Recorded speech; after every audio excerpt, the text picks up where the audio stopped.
you build out of lies and deception, raising your weapon. Every word you speak dripping with venom. You're playing with fire, preparing for war. I'm ready to settle the score. You're sounding the alarm while I'm trying to remain in the calm before the storm.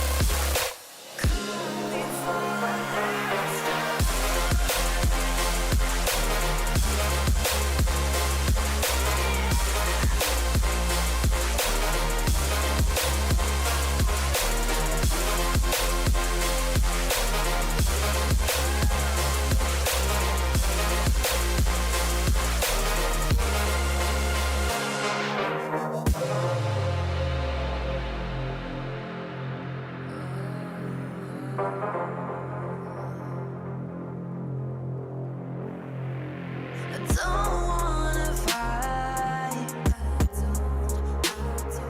'cause I don't like the way it feels. Those cutting words that never heal. Behind the barricade, you're tossing grenades while I'm trying to settle and disengage. You're playing with fire, preparing for war. I'm ready to settle the score. You're sounding the alarm while I'm trying to remain in the calm before the storm.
Ladies and gentlemen, step right up for another amazing banger by Lex Blaze and Daddy Paul.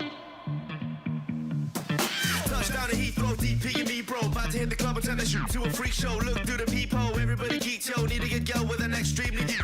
See six midgets that be fighting, juggling. Maybe it's just me, cause my mind is struggling. Babes, boyfriend is acting like a clown. Know what's going down every time that we are down. Taking a look through the peephole, yo. Everybody's getting geek, bro. Stop the hate and let them neeks know that we turn the club into a freak show.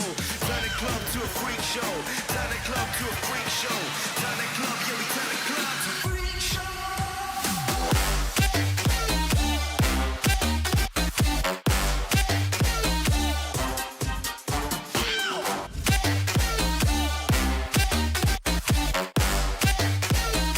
Turn the club into a freak show.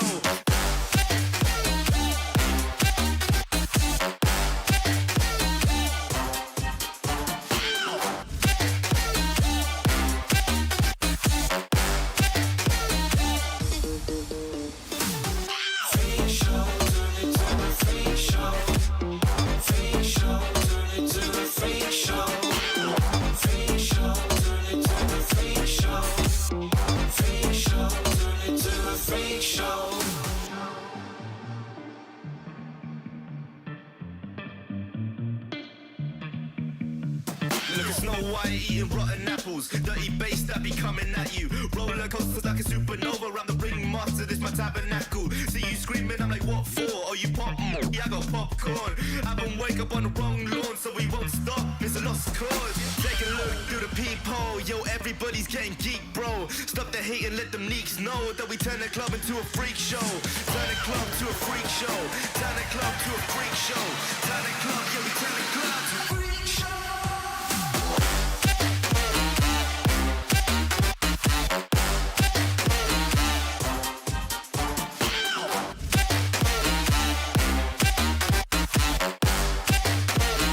Turn the club into a freak show.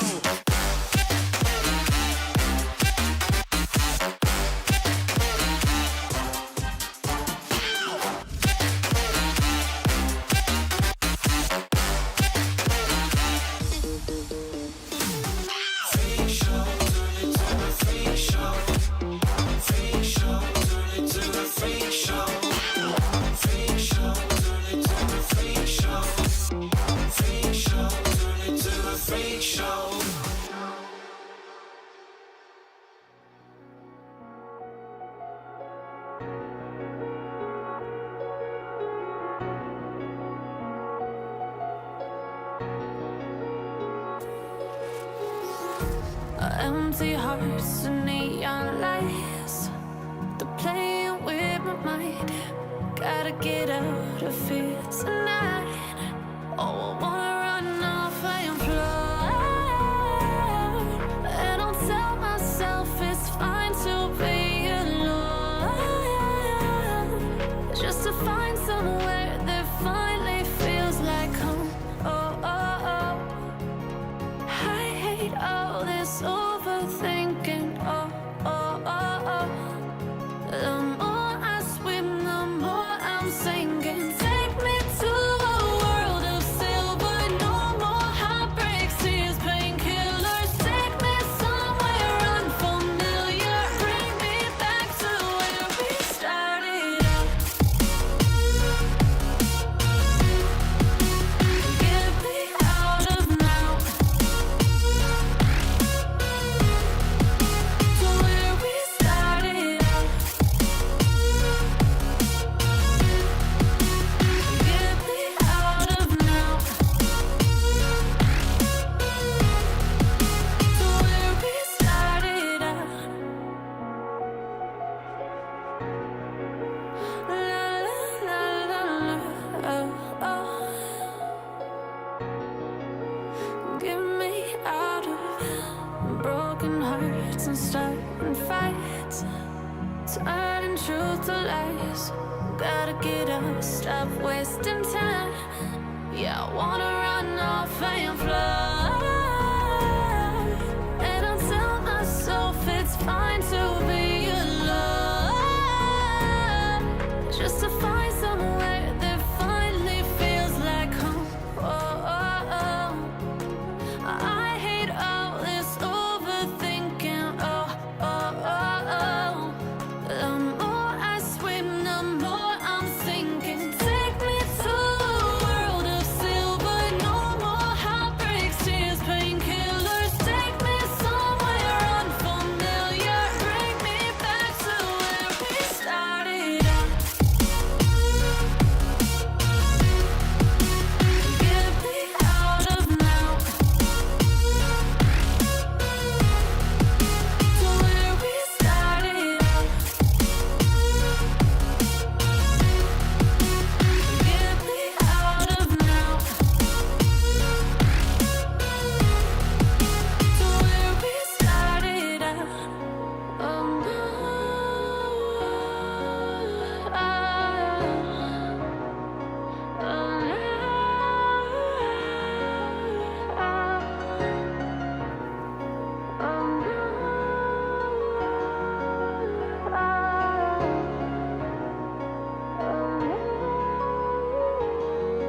feel a change, something within my heart. I didn't know I could feel like this. Running away, try to keep us apart. First I knew I fought so hard. You scare me with how much I could love. You give me wings, how you lift me up. I can't lose you, I need you here. I can't lose you, I need you here. Nothing to say, ready to lose control. I didn't know I could feel like this. Playing the games, opening up my soul. Taking the winter but cold. You scare me with how much I could love. You give me wings, how you lift me up.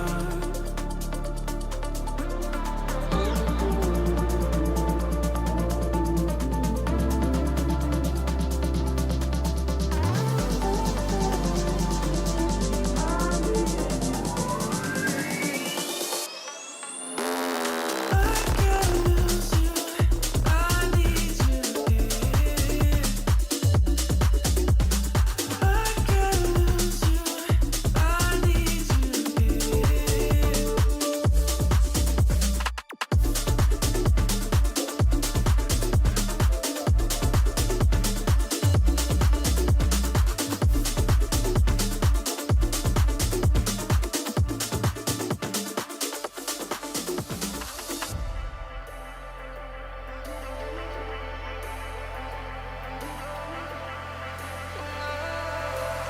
And I've been chillin', watching the ocean with you. Baby, up with a slow motion crew. And we up in our growlings when people change, but not us.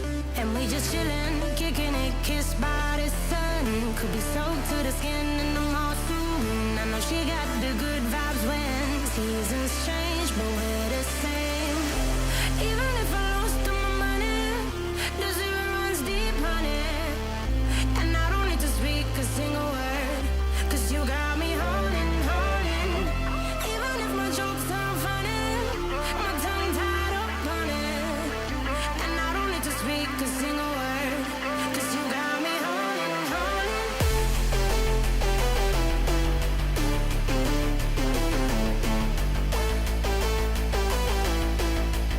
'Cause you got me holding. Even if my jokes aren't funny, my tongue tied up on it.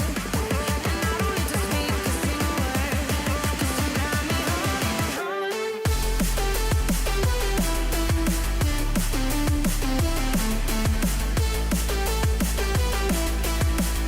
'Cause you got me holding.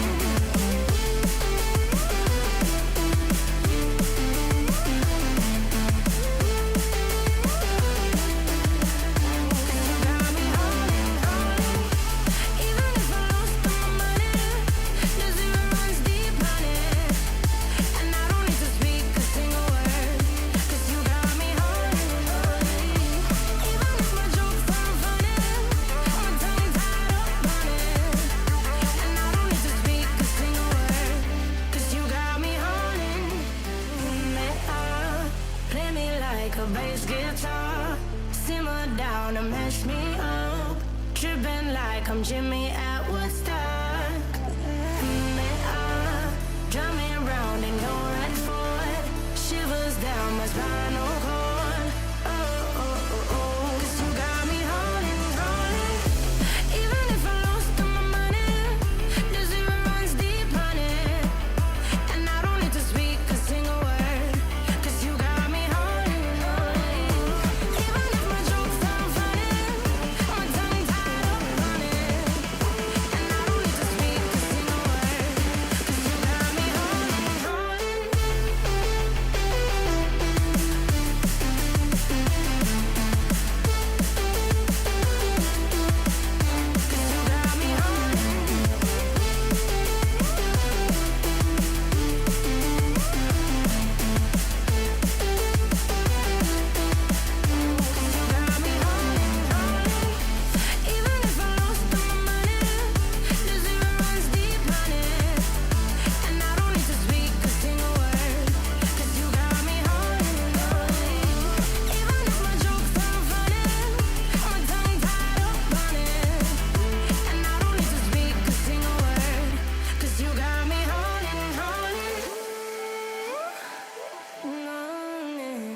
sure, but my brain tells me I've been here before. Don't wanna draw any attention to all the crazy things that I shouldn't mention. Not really sure, but it feels like my feet are glued to the floor. Don't wanna open up my mouth, 'cause I'm afraid of what's gonna come out. Life is but a dream. This can't be happening.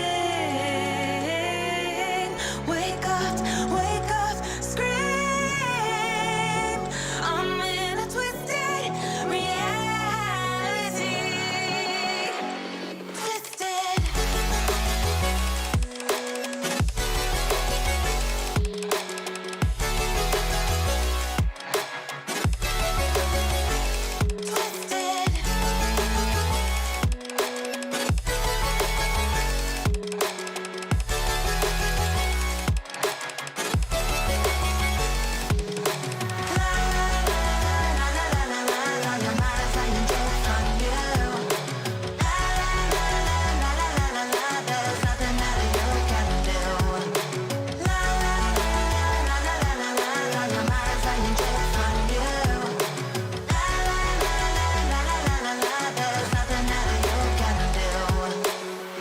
I'm hearing voices, I'm seeing visions. I'm not sure who's the one making the decisions.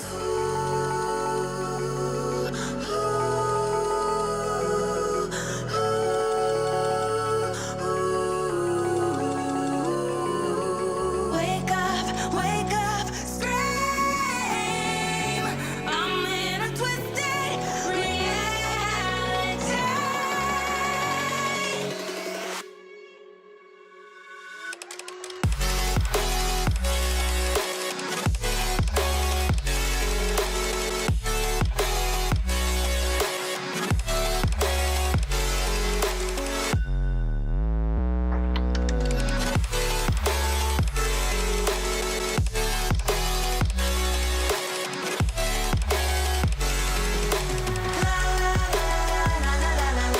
Your mind's lying jokes on you.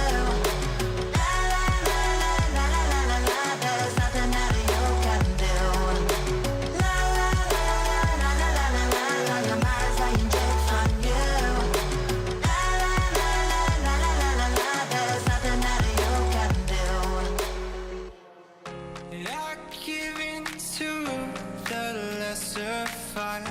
My body aches to be satisfied. My weakness comes and goes.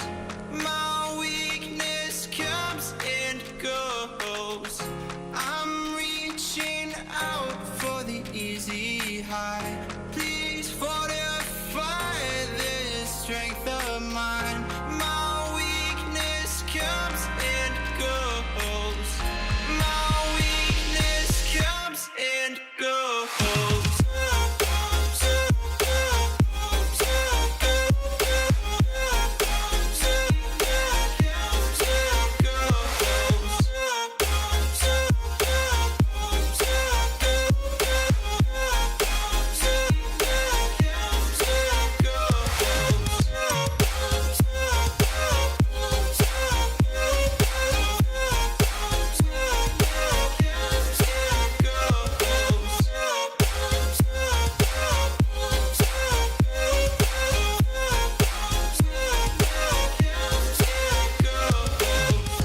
I give in to the lesser fight. My body aches to be satisfied. My weakness comes and goes. My weakness comes and goes. I'm reaching out for the easy high. Please fortify this strength of mine. My weakness comes and goes. My weakness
weakness comes and goes, it goes, it goes.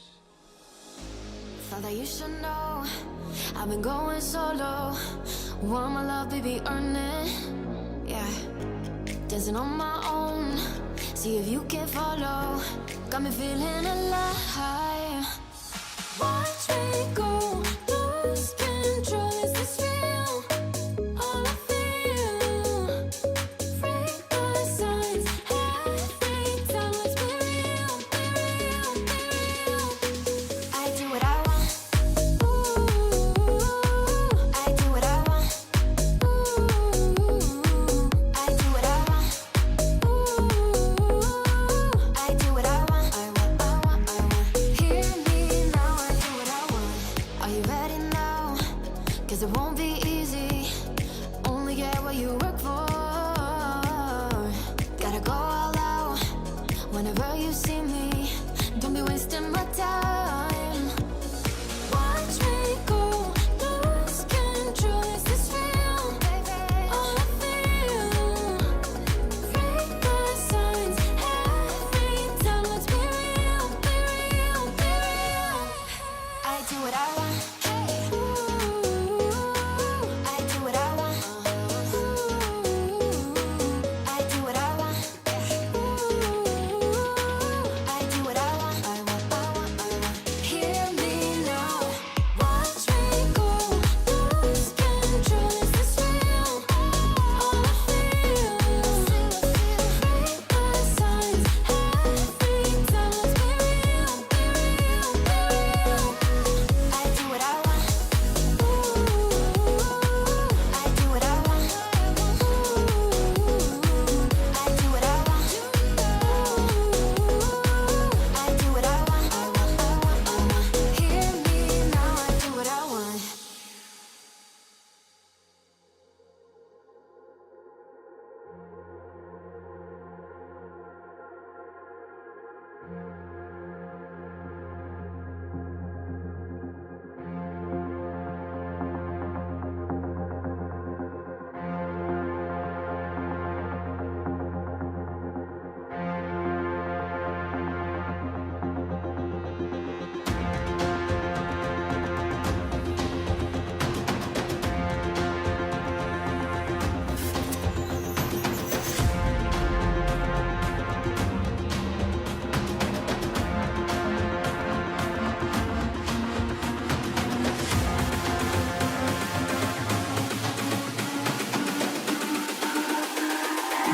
It's all about humanity.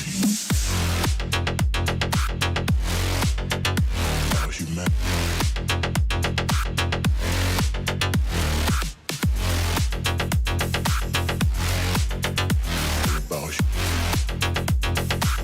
It's all about humanity. About humanity.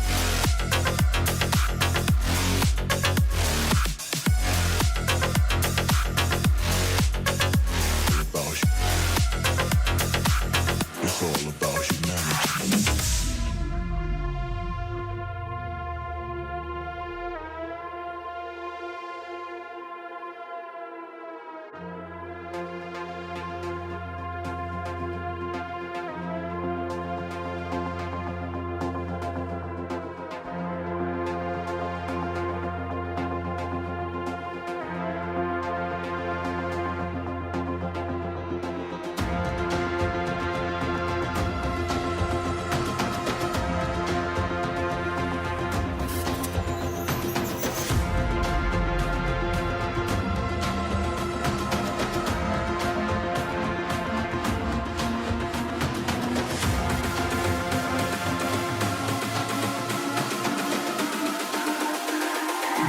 It's all about humanity.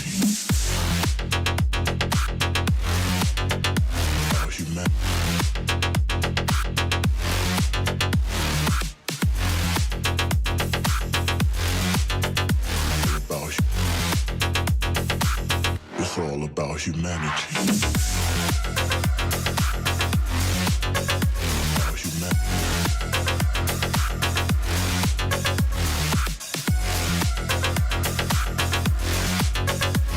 About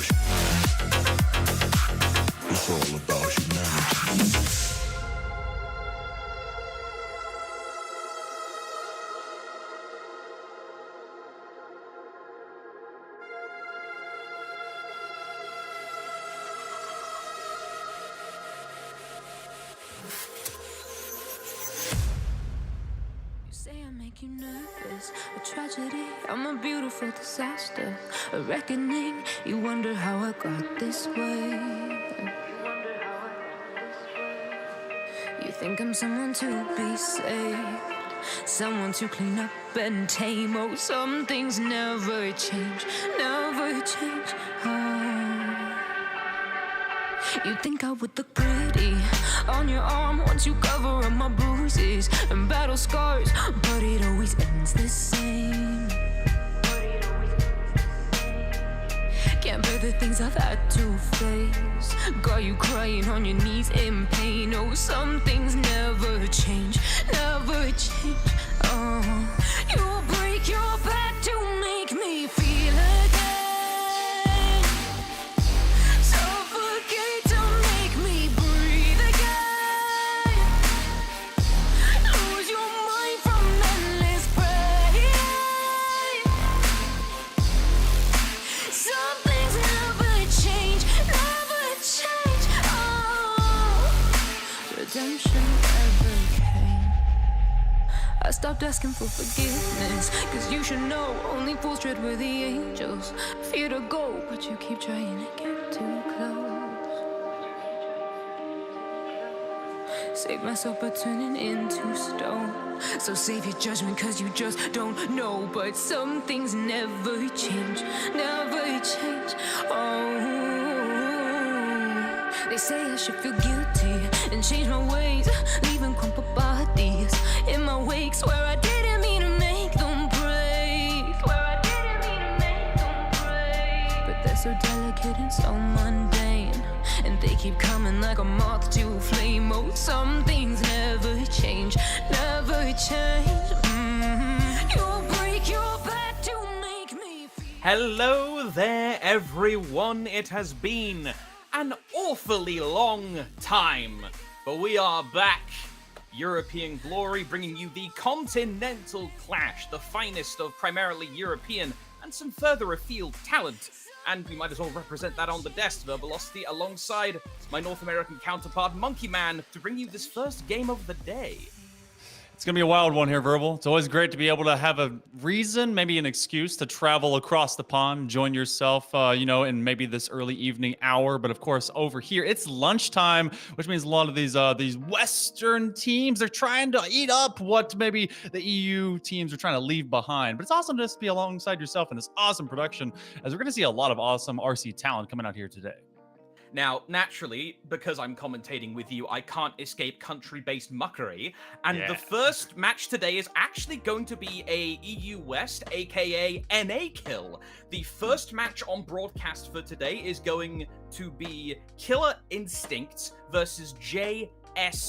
You can see a little bit of an idea of all the matches we're going to be seeing today. But JSL versus the English hard. Well, 1-0 to you, Monkey Man. Killer Instinct versus JSL is going to be a matchup of the two teams that actually came out top in the Western qualifiers that happened over the past week and a bit for today. Yeah, apparently the only way to get rid of West teams is to put them all in the same group too. So we understand everyone's scared across on the eastern side of the Atlantic, which I just had to almost stutter through figuring out where my geography is. 1-1. Screw you. 1-1. We'll get there. Look, you guys taught us how to speak, and we'll teach you how to do war. So we go into this matchup, this group stage. It's going to be duelist groups. If you've never seen that before, well, it's just round robin. You go into each one of yours, and the top two are going to be going into our big bracket from each. Now, this is going to be fun because we're going to see not just a plethora of teams, but a plethora of casters as well, as we're going to have some of those homegrown Westerners. Yes. Stealth Ninja will be joining us, as well as Casual. They'll be hanging out with us as well. But when you look at these squads coming up into our first matchup, you take your top of the top, your cream of the crop that came from those quals. JSL, they got Yancey, Lakota, and Sinez, as well as Skotos, who we've seen some influence, not just in individual teams, but also from that player to be able to be a big playmaker. But when you look at Killer Instinct, Christian, Nexion, as well as Mindless, they have, this Three Little Ducks, this is a team that was able to get top 3 in this region so many different times. And, they fell short, but it looks like they're on the come up. Yeah, and that kind of potential outliers and people on the come up is going to be a potential theme you might be seeing throughout both today and tomorrow. Because of the nature of where Roller Champions is right now, a lot of teams are either coming back together after a scrappy period or some brand new configurations of rosters. So we won't necessarily be having the golden era necessary big haymaker style teams. It's going to be a lot more scrappy, and that could result in either some absolute wondrous level synergy or some funny clips that are going to be on Twitter in 24 to 48 hours. Either way, I'm personally looking forward to this first matchup because, of course, this is being JSL Killer Instinct, which should be coming up soonish. Player-wise, we are somewhat familiar with them, with Killer Instinct. We've got Christian, Nexian, and Mindless Mikes. We've seen them around the place. Christian, I'm personally the most familiar with, placed 3rd overall in TFL. Then with JSL, you've got, like you said, Yancy, Lakoto, Sainez, a few players I'm familiar with as well. Potentially, in my opinion, more Flash might be coming from JSL, just from the lineup and from a couple notes that I'm reading. But at the same time, sheer talent-wise, Monkey Man, Killer Instinct, previously known as, Three Little Ducks, that is a name that does pop to my mind when it comes to sheer level of consistent, chill, mechanical play. Yeah, that's definitely going to be how kind of this the pacing of this matchup is going to go, because that team in particular, when they were hot, they were nigh unstoppable, able to really just kind of rule the rink, get out there and just crash the boards. But when they fell short, I mean, you might as well have just seen them put down the controller, the mouse and keyboard, turn off their monitor, and go on vacation. So it has to be that they stick with us, and it gets very defensively minded, I would think, when it comes to that former Three Little Ducks, now Killer Instinct model. Also, I think that I like the recreation of the concept of this squad, because I mean, why is it that I guess the pattern of teams that we see is just putting, all right, 3 letters, it's our 3 names, and then slap that bad boy together? What in the world? Killer Instinct is at least rad. Come on. I thought we might have escaped this weird trope in the scene of players just naming themselves 3 letters after a team, but apparently we're still doing it. So okay, I'm gonna put this as a W to Killer Instinct purely off the basis of I like their name better, and that's all I'm gonna lead off with because I'm greedy. Hey, that very well could be. And you guys can tell us the same thing as well. Make sure you give us a good look. Is it going to be Killer Instinct or is it going to be JSL? It's a battle of the West to be able to bring us the best through this particular group. And of course, the rest of these groups, we're going to see a lot of Flash. We've got French Guardians versus Frost. This is the second match of the day. And I know a lot of you are trying to see how the Frenchmen are going to be handling into that one. And then, of course, Sexy Mexicans versus Active Skaters and Snazzy Dogs and Le Croissant, which, I don't know how to do accents, so I apologize. But our first one, we're going to be going into JSL and Killer Instinct here in just a moment. So I think a lot of people are kind of questioning, all right, we know Sainez, we know Skodos, Yancy, I mean, they're pretty affluent, especially just being a soloist style player. Lakota, I think a lot of people are looking at this as the X variable that we haven't quite solved for yet. So how do you play kind of all in at that player and just force them to identify how they play then? Okay, what I'm about to say is either going to be nice and sane, or Twitch chat is immediately going to rip me a new one. But I'm going to try my best one on this. I see you, Twitch chat. When you're going up against a player like Lakota, from what I've heard, you look at the reputation. They are an anonymous person. They do have a good record. They're, apparently renowned, very good for reading the game state, being able to read their opponent. Went on something like a 19-20 game win streak in rank or something, or in 6-mans. Please correct me on that one. But that is... So, actually, thank you, Field Side Reporter Gord immediately there. Went on a 12-0 win streak. The only person to do that was apparently Gord himself. So, fair play. Okay. All right. So, game recognizes required. Game. Yeah, a little bit. Your question. So they're going to be trying to pressure that player early on. I think that we're going to see a lot of body checks. We're going to see them kind of trying to dominate those outside bowls. Not exactly sure where they maybe position themselves more often. We haven't seen exactly roles being affirmed for each of the players, but you kind of get those tendencies. Better defenders. I know Gord himself basically kind of rules the rink by themselves whenever they get to play. But when it comes to this one, you're going to see them being chased down more often, really just being chased all the way up from hip all the way to the ceiling and see what they can actually do, get some of those passes going. But I know that you guys are also being very patient with us. We're making sure to get into the lobby, get you guys out moving all the way over to Mexico, which I think is going to be our first map in particular, which I'm glad that we were able to get some of those throwbacks. Why are you apologizing? I am deliberately stalling this broadcast so I can talk more. Yeah? I need for my reel. I need footage of spots. It's been a while, you know? It's been a while since we've had the RC gang over there. Look, but we've had a lot of old heads that stuck with us throughout the entirety of this game. And that's why it's awesome to see finally a big cross-continental clash. Do you think the EU, though, holds superiority over the West teams we brought? Okay, I am going to deflect from that question because that is a bombshell in this chat. And instead, I am going back to something you mentioned earlier, to what to expect from players, because that's actually something I do want to put my teeth into. Okay. The concept of players knowing players. Like, of course, scrims have been happening up and before this tournament, but there is, in my mind, how hard have people been scrimming? Because, let's be frank here, everyone's seen the posts on Twitter. Roller Champions is going into a pseudo maintenance mode. So some people may have fallen off. Some people may have lost interest. How hard have they may or may not have been grinding to get prepared for the Continental Clash for this weekend? That is the question. There is potentially ring rust in play. Okay. All right. So you're saying that you can't just get back on the bicycle. If you have 2 hours in the last 2 weeks, then maybe you're not ready to go. But I'm saying that players may not want to necessarily assume how other players will play based off knowledge they had from like 2.5, 3 months ago. Or long ago. At this point, 2.5 months ago, it might as well have been 2.5 years ago when the game was into, initial and gradual launch. But it's going to be one of those where you get that first game, a best of threes for these group stages. You get that first game to really kind of measure, all right, are we moving quickly? Are we able to kind of line up? I think obviously everyone knows that the most difficult thing in this game is defensive reading of player tendency and being able to just kind of position yourself around the boards when it comes to that.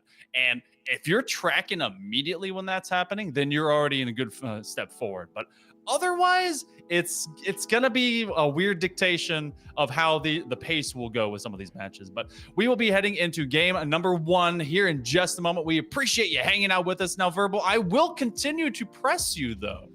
Go on. Press you, I will.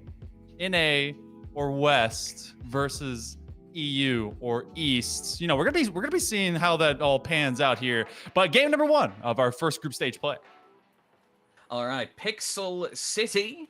Here we are, sold out stadium of inflatable, scary, low-detailed people. If an actual stadium was full of those people, I'd wonder if I'd been abducted or not. Drop of the ball happened rapidly. Let's see who gets the winning tip-off to inaugurate the broadcasted matches here in the Continental Clash. Survey says it's Christian for the Blues. Right, so in orange will be JSL. In blue is going to be Killer Instinct. And already, definitely, it's just about being able to get first possession. We know that with 7 minutes on the clock, it's about, are we going to be stacking the multi-pointers? Obviously, that gets you a lot of early pressure, not just on how quickly these guys got to rotate, but how well they have to efficiently carry possession. But that's lost a little bit lackluster in this last lane.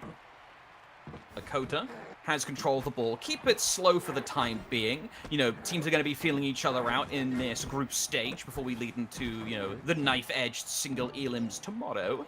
The one-pointer is being threatened, but that was an excellent defensive play by Absolute Baloney. A play that was not its namesake. That was lovely. Although the ballsmanship from JSL was a little bit superior. Ball control now lets them get a three-pointer open. But is it going to be the case? No, I think they're going for 5 Monkey. Yeah, this is going for the kill shot early on. This is that sweet spot where you've barely left the defenders just on the floor. So you see them double stacking. Mindless Mike, the last one on the island, but it's nice. Lakota. It is the X variable that we've been looking to see the talent thereof. All 3 from Killer Instinct hanging around the ring and looking for their best shot. Will they put their best foot forward? And that's going to be 5-0 in just less than a minute and a half. Sainez came in clutch. While you were talking, I was keeping my eye under the ring to see who'd be playing the offensive defensive plays, or I guess preventative bludgeoning in this game. You tackle the enemy who's trying to defend, and in this case, Sainez, I counted 2 tackles on the ground and 1 very important one in the ring that actually stopped any attempt at stuffing that 5-pointer. So an authoritative start there for JSL to kick things off. Good stuff. Yeah, that's how you really kind of press the foot down and say, hey, you know what? We are already at speed. And there's a difference between being at, your warm-up speed versus your true match and game speed. Because guess what? This is a sprint. It's best of 3. This could be 2-0 in almost an instant. Not quite the land speed record that you and I have obviously seen before. You said it was the golden era. I see golden boys often when I think of that. But, when we look at this matchup, it seemed like there was good handles to begin with Killer Instinct, but they kind of fumbled the rock. It happens, let's be entirely frank. Roller Champions is a game where if you, blink and look over it, like if I pull up my phone, it's like, oh, what's going on? Oh, wait, they scored 5 points. Oh, no. So it is blink and you miss it. You've got to be very wary of that. However, it is no infraction, no knock on Killer Instinct. 1 is a fluke, 2's a coincidence, and 3 is the skill issue. So let's see if that ends up being the case. It's 1-0 on the board to JSL. It is best of 3. So Killer Instinct absolutely could have the opportunity to grind this out to a 1-1. They could respond with their own, 5-0 monkey, or they could just get rolled 2-0. We'll see. Yeah, and we got to see how vulnerable a team can be whenever they do find themselves out of rotation and position, because how much of it was just that first lane. All of Killer Instinct ended up just being strung along, and very quickly JSL dominated from in-bowl to in-bowl, being able to get those quick tosses.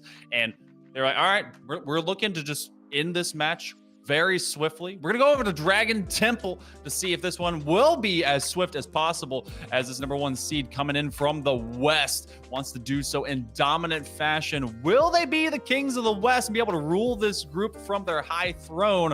Or will Killer Instinct be able to find maybe a point of weakness to be able to take them down? It's got to be from initial launch, controlling and even slowing down this pace of play. They've got to dictate the tone of that. Indeed. So as we're coming in, I'm getting field side reporting that apparently Neon Nexion name in Uplay is absolute baloney. Well, that's absolute baloney. Can players just use their names as prescribed on the challenge for once in their bloody lives, please? No, you know that's not how this works. You have to have like several X's, maybe some numbers, and of course just the predetermined AI naming coming in. But 7 minutes on the clock. Got to remember their name. Are they absolute baloney, or maybe they're going to be a more superior meat? We'll go off the launch. And again, look at who's able to grab it. He was, in fact, there to grab the ball. And that's going to be a nice little touch off for Killer Instinct. Fly up high to Mindless Mike. A reverse skate gets them 2 gates open. However, look at JSL. They are consistently challenging in a fashion that is forcing very high altitude, high risk play, which gets enough pressure applied to force this exact scenario. A loose ball, and now JSL is in possession. But Sainez does drop down, so this will stagger what was kind of a sprint runaway by JSL to get in front of Killer Instinct. But see how swiftly now they're able to get that uppercut and a nice takeaway. This is definitely something that was missing in that first minute and a half of contention in that previous game. Nigel, control of the ball, no allies nearby, and with enemies rapidly slipstreaming, that ball's going to be loose, let's be honest. With the caliber of defensive play that is, on display. 2-1 to you, Monkey Man. I hate you. I blame you for this. The caliber of defensive play on display means that that kind of thing is going to happen. Look here in the Zone 1, Zone 2 quagmire. They only barely got the ball out because JSL was able to throw a high ball past. Sainez was threatening some sort of high dive goal, but no. He tries for something riskier, but ends up, no dice. Loses it. It was a wonderful juke set by Yancy just a moment ago to be able to get that pass off. They were able to kind of lean back into that 4th gate position and then just kind of tuck and roll monkey in the middle style over to their teammate. But sadly, as they try to turn the corner, It turns into a position right now for Killer Instinct, which they're finding some free floor. This is not a normalcy for them. And you got to think that maybe they're looking for a little bit more, considering that they have not been able to score as of yet. And this is high traffic in bowl number 1, but they're able to escape. Excellent spot breaking by Christian, tying up all 3 members of JSL there to allow the open lane to get the passes over to his teammates. Now, Killer Instinct have a 3-goal. No, loose ball! Loose ball! Ah, excellent pickup by JSL. That kind of scramble awareness off when a ball gets fumbled like that is exactly the kind of thing to prevent or enable snowballs, in my opinion. Was a position where they just took too many ramps, hit that half pipe off the hip on that 4th gate turn, and they just really were not decisive because both of their teammates were being smothered. Then all of a sudden, cutting down that space is JSL. They're going to be turning this corner again on the second ball, and you get Nexion. This is a disruptor style player. This is what they've done throughout the entirety of their RC career. Really kind of just get in your face. If they're not going to be making the play, they're going to make sure that you cannot either. And we're seeing a lot more of that physicality here out of Killer Instinct. And we're going to go the wrong way. Yep, scenic group. Self pass to nothing. Or maybe there was the ghost of Christmas past that wanted to get involved in this Roller Champions game. Who knows? But, however, Neon recontrols the... Never mind, commentator's curse. Hey. Ball goes loose, but Killer Instincts... Not necessarily lacking a Killer Instinct right now, but they're taking a slow attack with this. They are making sure that Christian, for example, is consistently ahead of the ball to make preemptive defensive plays. Mindless making more proactive ones. This kind of defense is exactly what Killer Instinct needs to do, in my opinion, Monkey, to slow down JSL's potential steamroll momentum. This is exactly what we were mentioning precast when we were talking about this team, former naming convention, 3 Little Ducks. It's because they can fly high, but it's a slow grind. When they slow the other teams down, it almost becomes boring. It becomes dull, but it also becomes a little bit monotonous because JSL, they've actually suffered on the possession side of things. You get a nice big pass, able to make a diving launch. Oh, and it's Nexion. They dive past 2, and now they have 2 defenders to work through as Lakota will be on the front side of this 4th gate. A 3-pointer. They have the option. Christian looking for the putback, and that is going to force all 3 defenders to be there for JSL. They spread out. The 3-pointers available. Oh, it's being denied. Sainez again with the absolutely pinpoint positioning to secure the desperation save needed to keep JSL in this in a comfortable place. If that 3-pointer went in, then we see the emergence of the old Baba Yaga of Roller Champions competitive play, Holder Champions. But no, says Sainaz, this is honest, this will be violent, but this will be at 0-0. Minutes to go. This is set to infinity overtime. But one of these teams trying to score late term. When we get to this position, things get a little bit dicey, and you start seeing not just possessions getting looser, but also maybe quicker shots happening more often. Mindless, they're going to dive forward, and they actually still come up with the ball, even in that just cacophonous traffic, and they're going to escape, create just a little bit of space here with less than 100 seconds to go. Nice team launch to get Mindless up high. Gets it over to Absolute Baloney. Let's see what Neon Nexon can pass to. Pass to Christian. Back to Neon. Teammates up high, this could work, but you can see JSL is immediately challenging Sinus in position to jump, but no! The choice and the call is made to go for the 1-pointer with 1:20 on the clock. I like that decision quite a lot. At this point in the game, you're trying to decide, all right, we're playing for a W and to get this series to go to game 3. We're not playing for Flash, we're not playing for glory just yet. It may be the name of the game, but not quite will that be the tournament. If you do not persist and survive group stages, then you won't get to fight for anything. So with 1:15 to go, it is finally first blood drawn here in game 2. And honestly, I think this has been a very high percentage of Killer Instinct just controlling pace, and now they're going to play keep away. And JSL have put on a very, very nice defensive showcase on how to prevent the enemy getting anything done, up until a point. You know, we saw the desperation 1-pointer have to be deployed by Killer Instinct to even get a point on the board. Now, how the turns have tabled, JSL, the onus is on them. They must take initiative.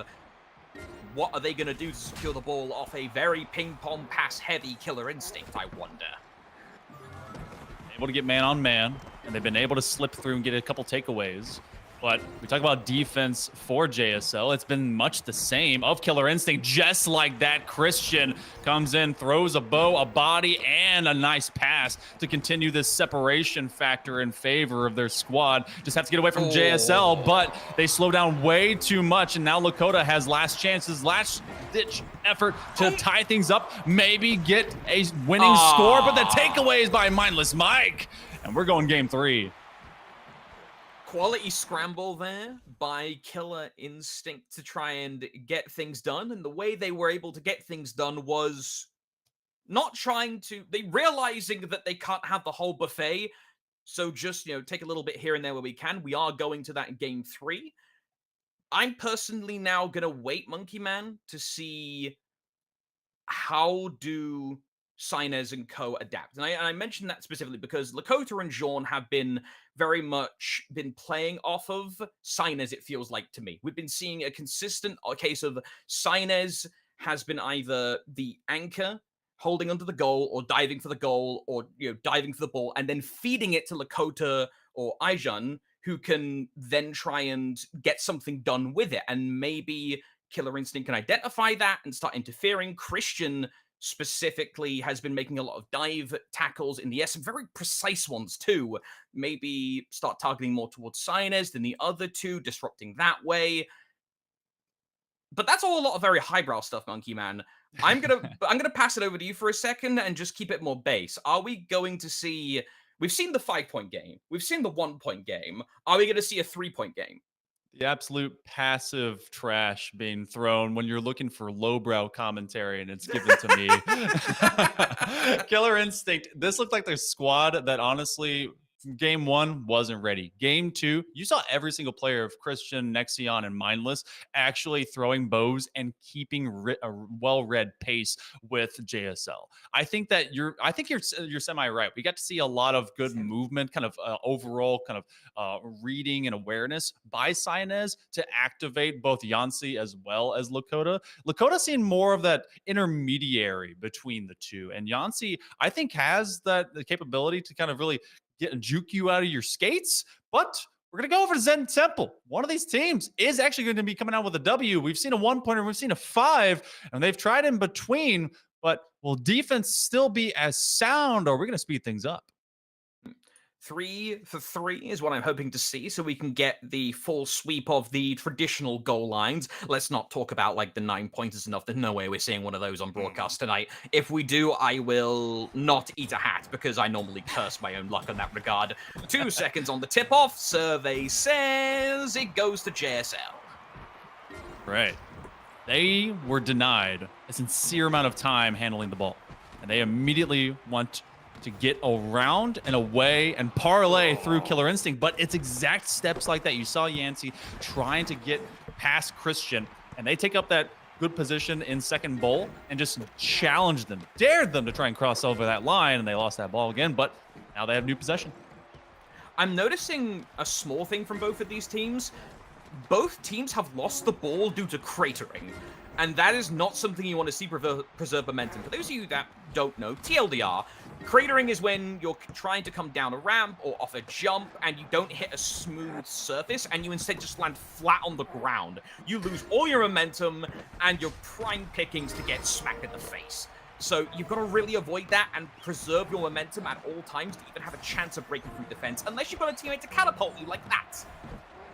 I think cratering, I just think Yamcha lying in a hole. 3-pointer on lock. Sainez, you know they're taking that one. They're gonna make sure they're on the board this time, and that will be ripple effects throughout the rest of this game. Not a Yamcha situation quite yet for Killer Instinct, but they can feel the key energy powering up. This is not a good position to be in. After 2 games that were not exactly the fastest in terms of scoreline, one because one instantaneously ended and the other one took 7 million years to finish outside of a 1-pointer, getting a 3-0 this early traditionally has been a recipe for disaster unless the other team just mentally collapses and throws. So For me, this is now on JSL to lose. Or actually, I take that back, Monkey. This Killer Instinct, they have to take initiative and score a 3-pointer to even start pulling this back. They can't afford to do a couple of 1-pointers or a 1 and a 3, in my opinion. They have to get a 3 or a 5 right now. When you have the ability for JSL to sprint around this rink twice, get 2 1-pointers, and the job is done, you definitely have to be much more mindful, and that's why they're attacking straight at the point of possession. Sainez gets a body block by Yancy, and this is actually for the win. If they can turn this corner, look how they're daring Killer Instinct to spread themselves out, because they could turn back for the 1 or go straight out, and now this is for the match win. They could be able to turn themselves into 1-0 here in group stage play. Lakota looking for a chance. They have an option! Nice! And it's a dunk by Sainez, and that'll be 6 on the mark.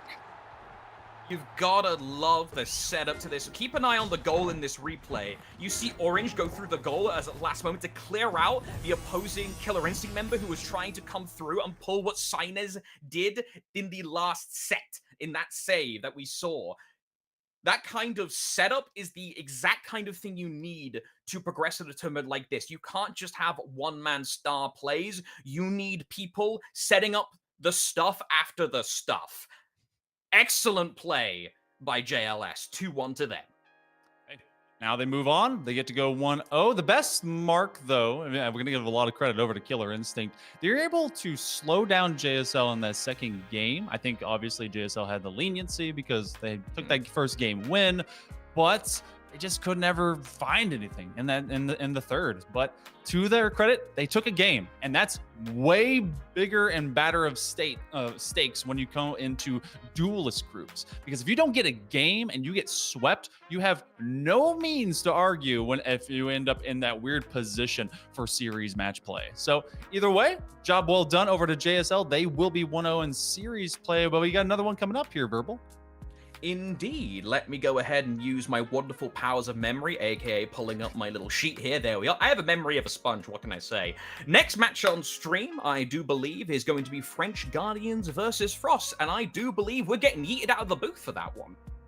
Well, you are. I'll still I'm getting be here. Bye. Yeah, we save the best for last when it comes to our wonderful European representation. But after a bit of a break, we'll be seeing you. Hey, we had a West matchup. Why not a full East matchup? You guys stick with us. We'll be right back in just a little bit.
inside my own world of make-believe.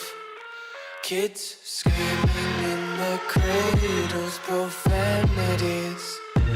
I see the world through ice covered in ink and bleach. Cross out the ones who heard my cries and watched me weep. I love everything. Fire spreading all around my room. My world's so bright, it's hard to breathe, but that's alright. Hush.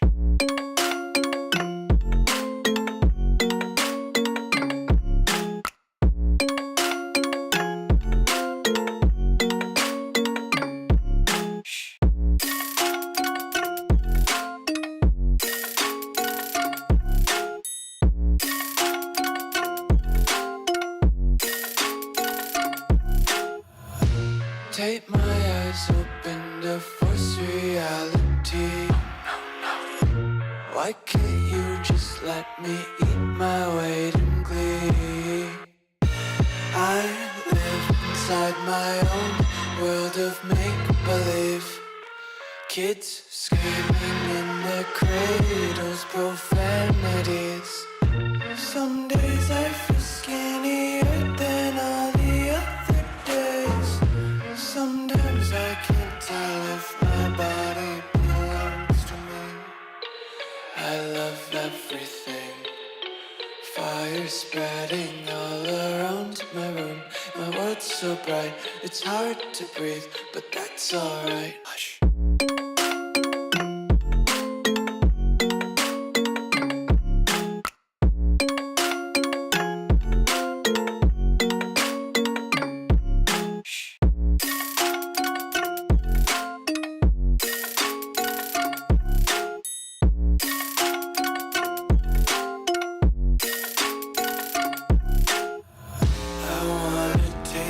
Content, hold your breath and feel the tension. Devils hide behind redemption. Honesty is a one-way gate to hell. I wanna taste consumption. Breathe faster to waste oxygen. Hear the children sing aloud. It's music till the wick burns out.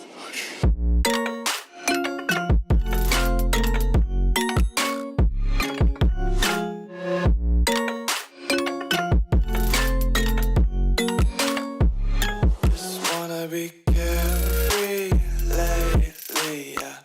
Just kicking up daisies. Got one too many quarters in my pockets. Counting like the 4-leaf clovers in my locket. Untied laces, yeah.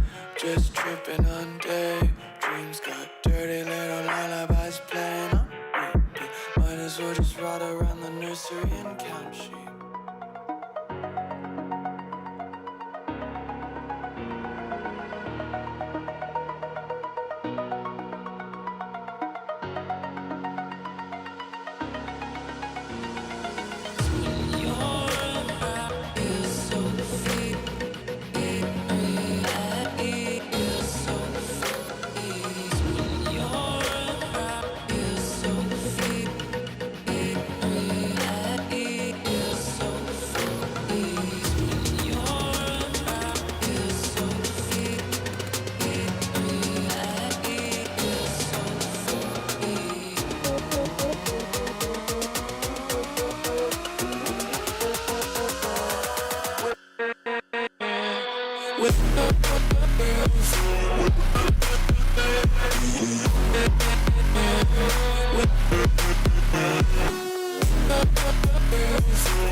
Welcome back, everybody. It's European Glory. It's the Continental Clash as we get back into the bash. I'm Hell Monkey Man, and in the booth, replacing our wonderful UK advocate is another NA infiltration stealth ninja, rolling a 20 and coming in quickly. Ninja, how you doing, my man? We come in. We just saw that West Up matchup.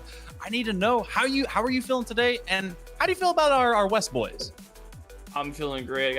Woke up nice and bright and early with EU time zones in mind, and of course we're going to be seeing an EU matchup. But before that, I do want to mention, of course, that last matchup was incredible to watch. You see the 5-pointer, then you see the other team win a game, and then of course the 2 3-pointers. It was all over the place. It was amazing, and I can't wait to watch 2 EU teams fight it out in our next match.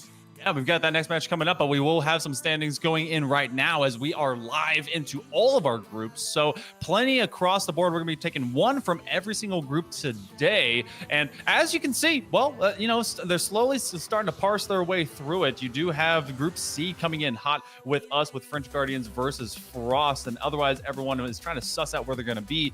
When you look at groups as they are, you have these duelist groups, you have 3 teams, you're going to be taking the top seed from each one. That means that every single match, and you only really get 2, is super impactful. How sweaty does that make you, Stealth Ninja, as a player going into these matches where every single one matters so much?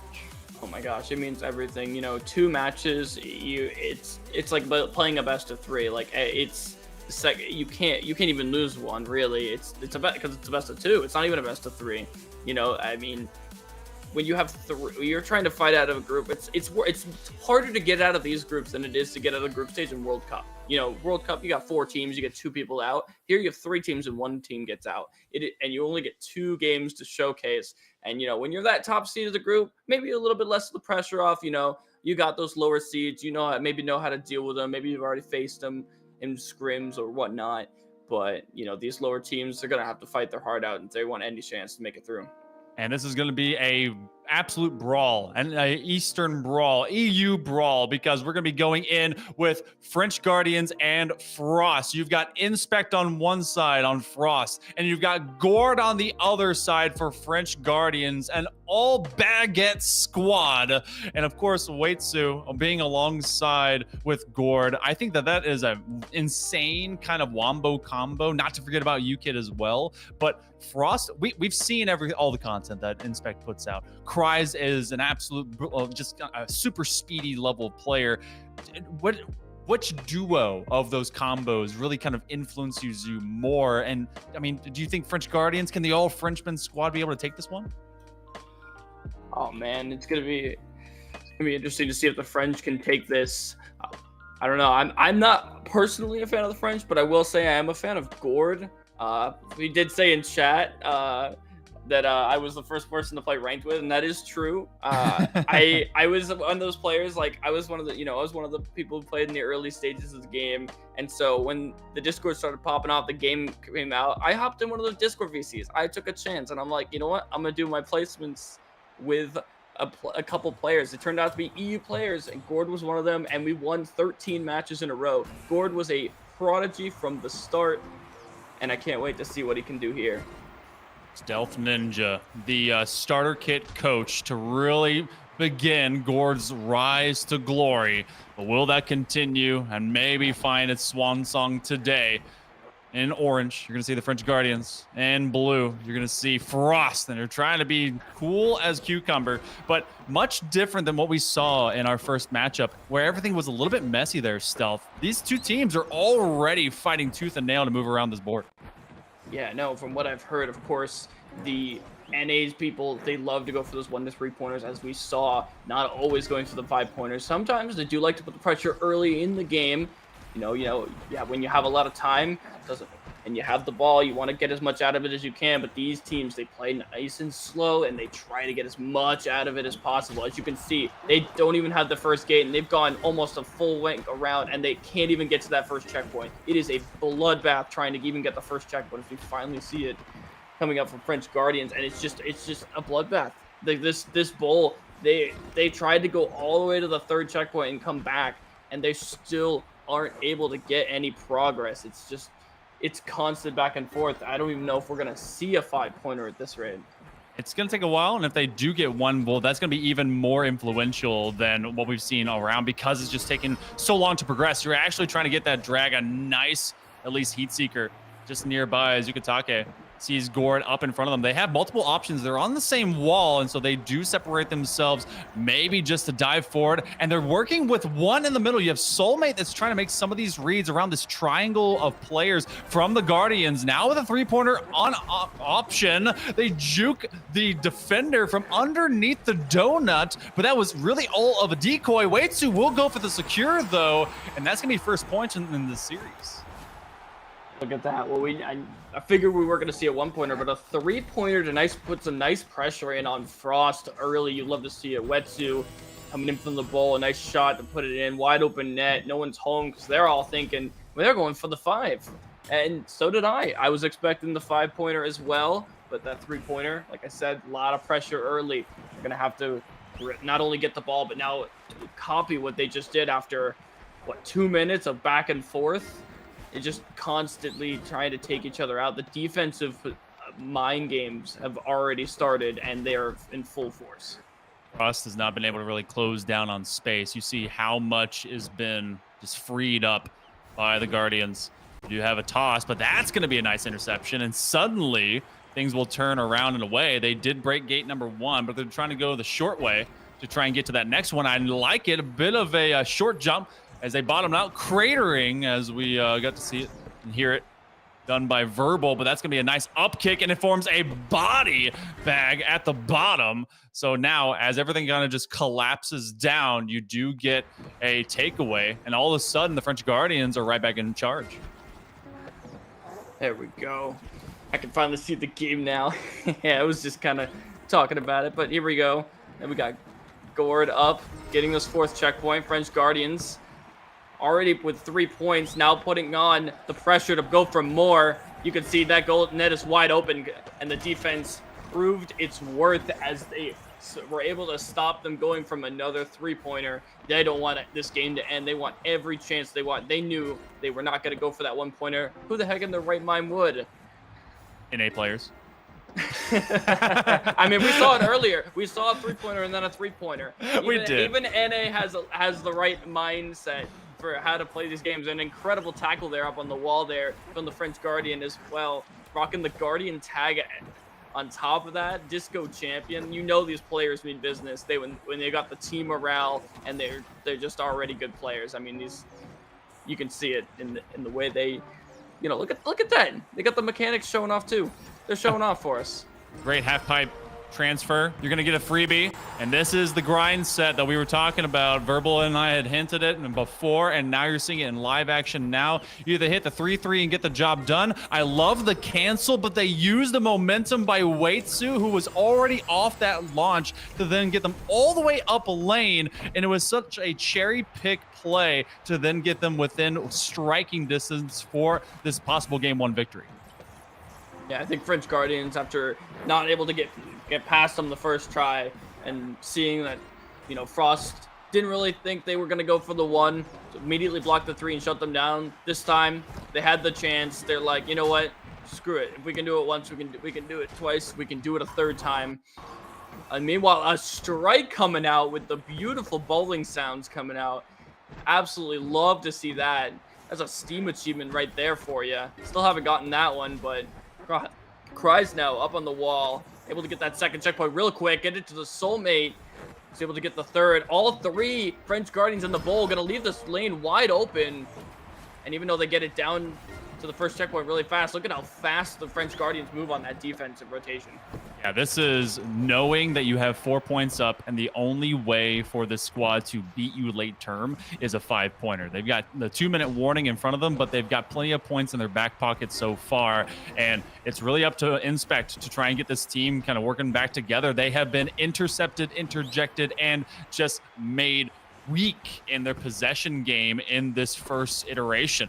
Waitsu will look for options at Yukatake, who will be bodied to the ground as Cries does the same, kind of picks that one out of the pocket of Waitsu, and the same thing as Frost is finally getting a bit chippier, but is it too late term to recover? We'll see with a minute 30 left. We're not quite in stall territory as these players a lot of the time when they have the ball and they have the lead like to stall. But Inspect trying to take his time here. He really is trying to use as much space as he can. He's got his teammates pretty spread out as well, but Wetsu trying to come in from behind, trying to slow him down. Sees the opening. Gord almost with the interception there. That would have been crazy. So we finally see a little bit of progress here. Inspect on the ground, but no one able to capitalize on the tackle there. Soulmate now up with no teammates. Goes around the corner, trying to reach him in the inside, but they're too far away. He's going to have to reset as UKID's going to try to come in and slow him down maybe a little bit here. Know that they have the entirety of this clock to work with. This and then some, as long as their hands stay on the ball. 45 seconds. That one pointer does not matter to them. They're looking at 5. Great jump. Soulmate able to dodge catastrophe, but you do have Gord waiting in the opposite bowl, stalling out before they have to build any momentum to start making some of these reads. They get a pass over to Inspect. A great dodge out. Cries will track it down. 3 points. Doesn't matter. You need a 5th. They're going to try and look for Soulmate. Great pass. Gord is there for the read. We turn the second ball. Inspect. A 5er on lock. They have to dodge away. Nice backstep. Cries and Soulmate will be there. They have to dodge and get to the defender. They dodge through. No, the dive. They on the outside of the ring. The putback, the turnaround from the back end. And suddenly, game 1 thievery is on lock, and that one goes to Frost.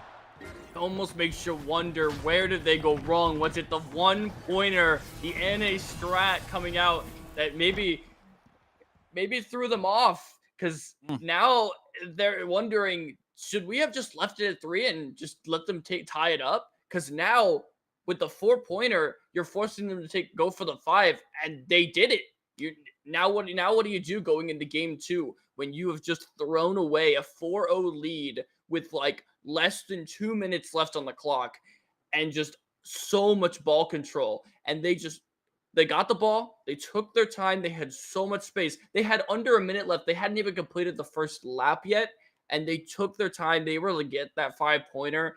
Just absolutely incredible play there from Frost.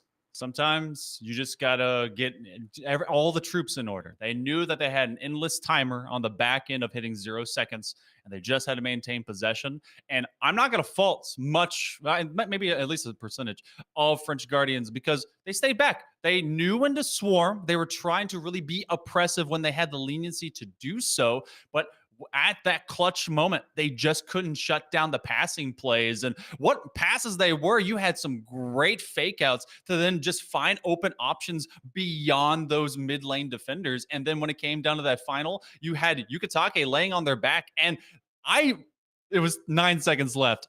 I thought that rim hit when they were going for the initial dunk was just like they were leveled. They were done. But then they were able to recover, get the shot on target. And that's just simply how you get the game done.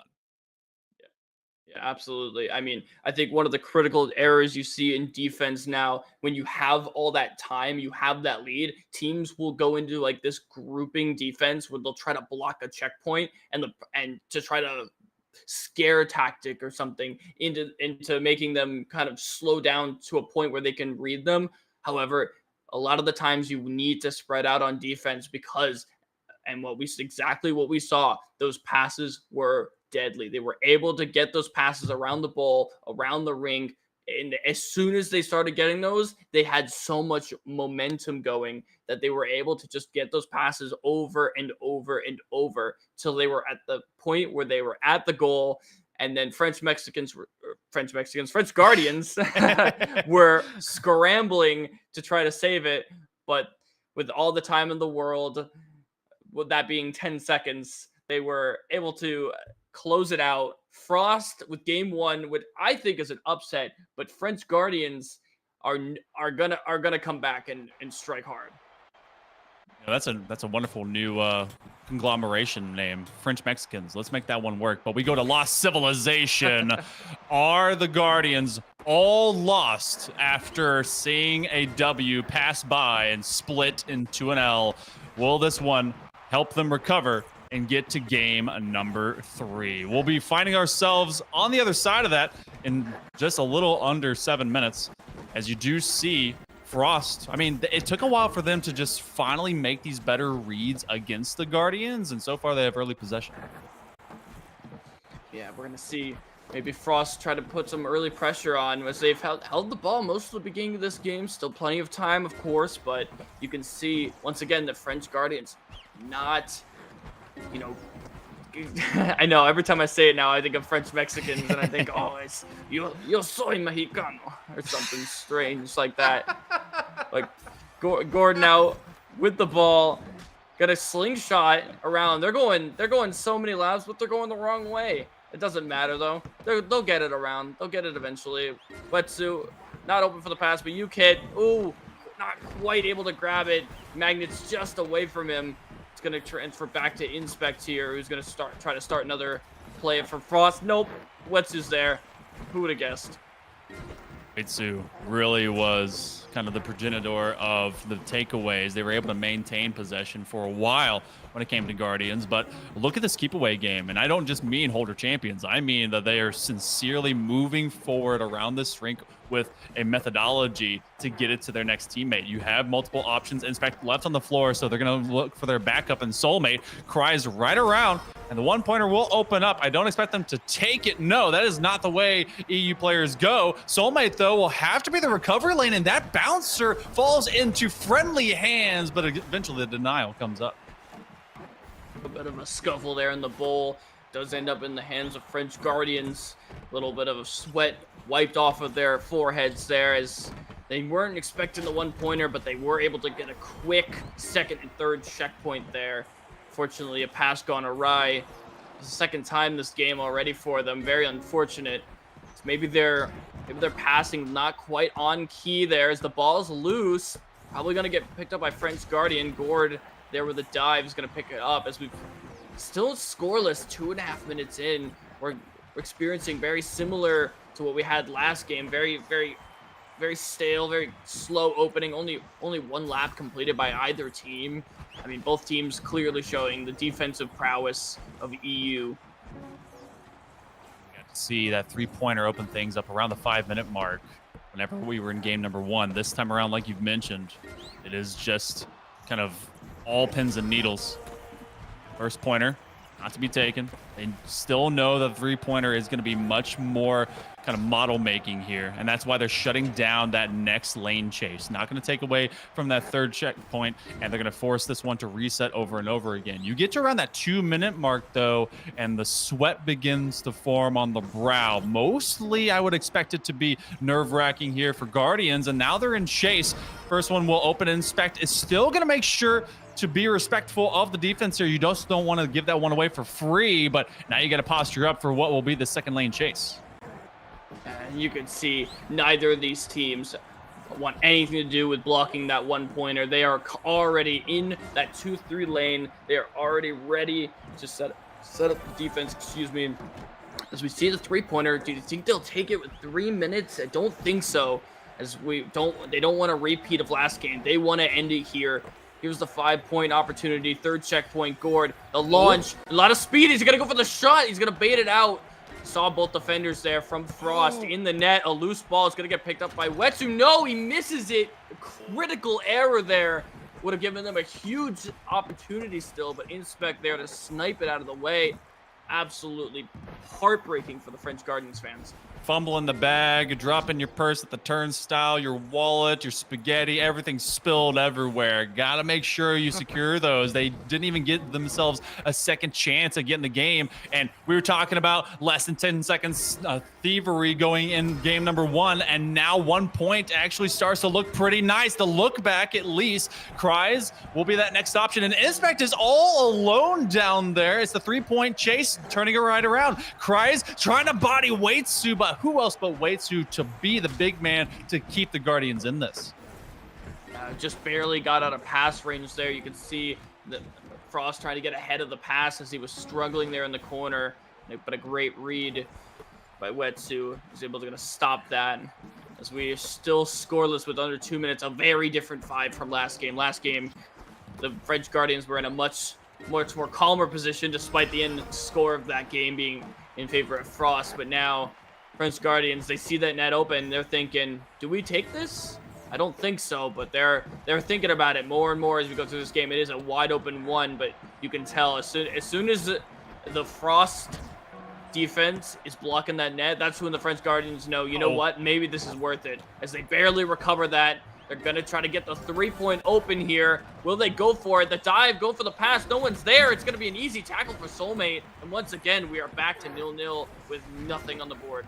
Cancellations and just getting a little bit too dropsy. You're still looking for, I guess, the secure. You know that you're playing more with the clock at your back and that you can be able to surpass that time limit and still be in control as long as you're holding the rock. But that rock is getting heavier and heavier, and it's finding its way into blue hands, into chill, to icy veins. Cries. They've got Inspect in front of them. Got to dive around in between as that one does fall into the bowl. Gate number 1 still glowing, still needs to be activated, and now is rendered much more dull. Inspect will be able to dive around. This was the same mark that Frost had whenever they needed to make a 5-point comeback. Inspect around the corner is going to look for just gate number 2. And Stealth Ninja, we're looking at this one. It is French Guardians right now to lose, because this is game number 2. They need that game up. Cries looking for Soulmate, and Gord misses on the rock.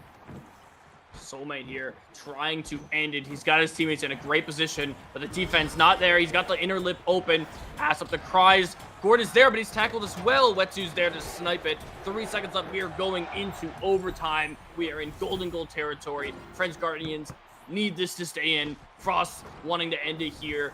Gord's able to pick that up in the scuffle. Wetsu, open lane. He's got UKIT with him. They're all scrambling back to the net. They're already preparing for that. No one, only Soulmate there to try to stop at the 4th checkpoint. Goal is open. French Guardians now with an opportunity to go to the backside. And he comes through with the save. No waiting there for Wetsu. Your defense. They had Inspect there first, and they had others diving thereafter, waiting for the delayed putback shot from the back end of the donut.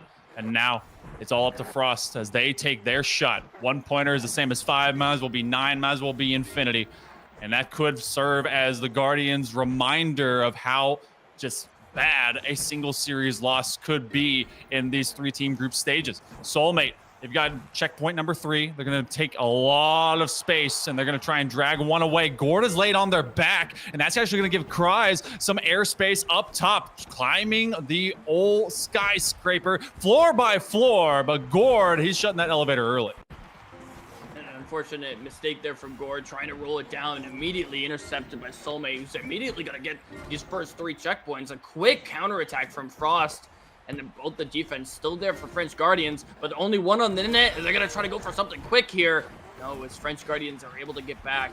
Soulmate trying to skate around. A missed pass is going to get picked up by who? It's going to be Soulmate, and he picks it up right in front of the net. It's a 1-pointer. That's game.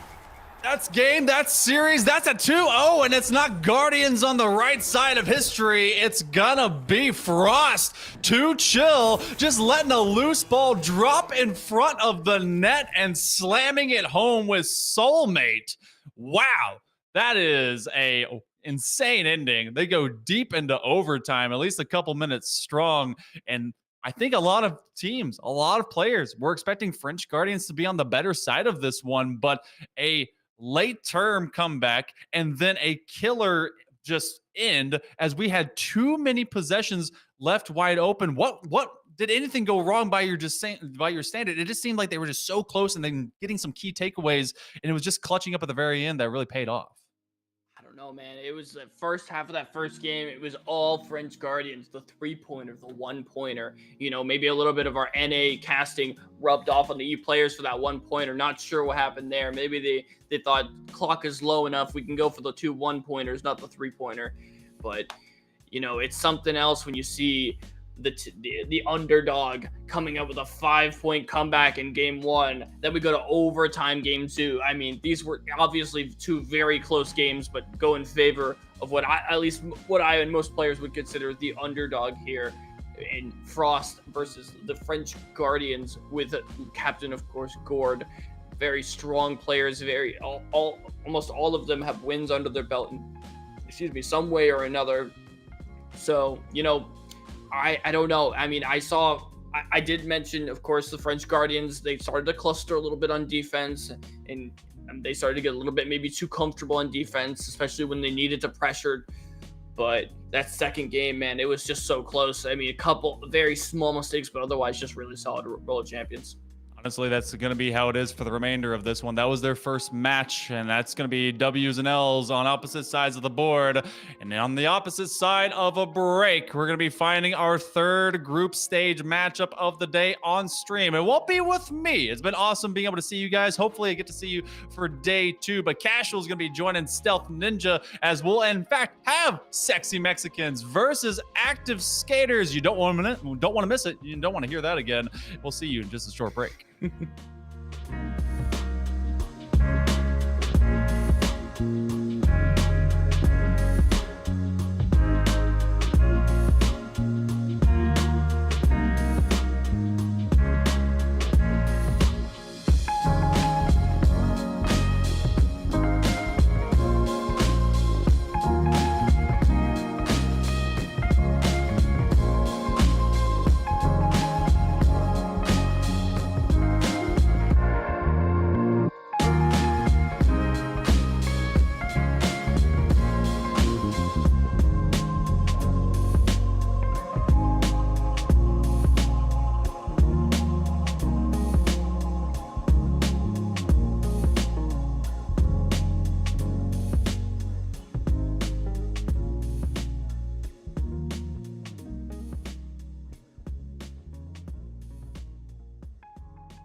tanto que ofrecer.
definition you got. I am the tiger, I'm making steps to the top. The flames, I whip it up, you just gotta hand me the rock. Take a seat, you cannot stand it. All I know, the flow harder than a Scotch bunny. Don't try study me, you cannot manage. This ain't what you want, bitch, I'm a fucking phenomenon.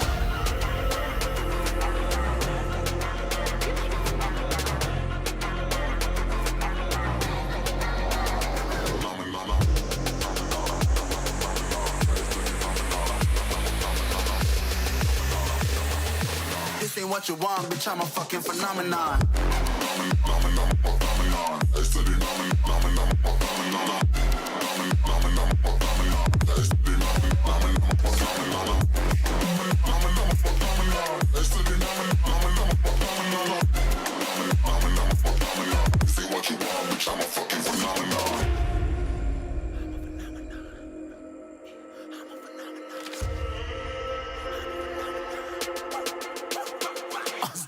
Yeah, you better listen. I'm bringing heat. You'll be a fan when I start rapping. Way I'll have your fucking head spinning. I'm known as spit vicious. Release bombs and go tick tick. Boom, you blow me that head missing. I'm a phenomenon.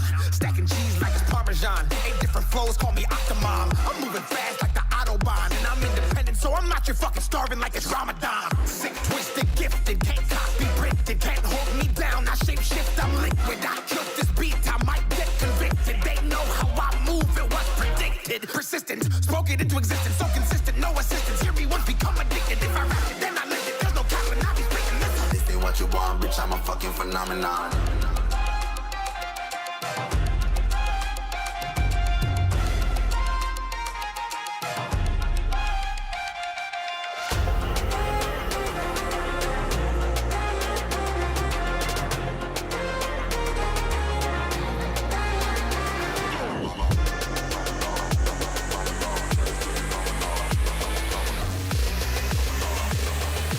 This ain't what you want, bitch, I'm a fucking phenomenon.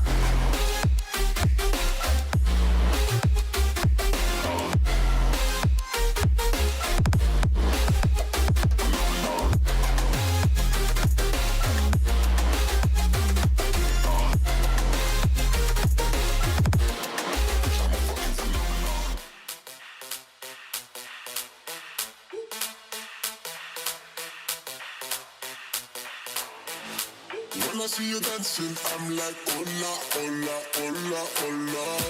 With your move fancy, make me wanna hola, hola, hola, hola. I got your attention, spending that moolah, moolah, moolah, moolah.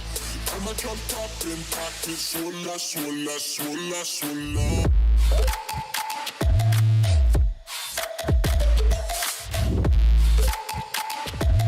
Swola, swola, swola, swola.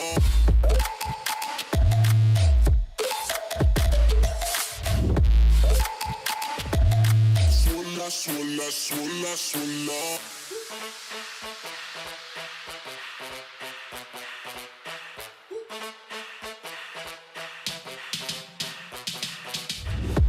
When I see you dancing, I'm like, hola, hola, hola, hola. See your move fancy, make me wanna hola, hola, hola, hola. I got your attention, spending that moolah, moolah, moolah, moolah.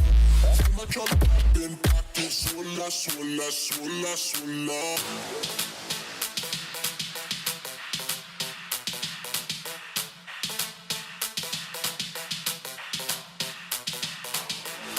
I got your attention, spending that moolah, moolah, moolah, moolah. I'm a drop top in pocket, swola, swola, swola, swola.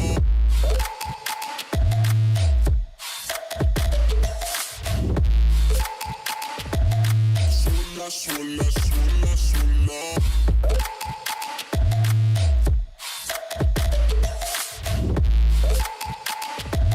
Swola, swola, swola, swola.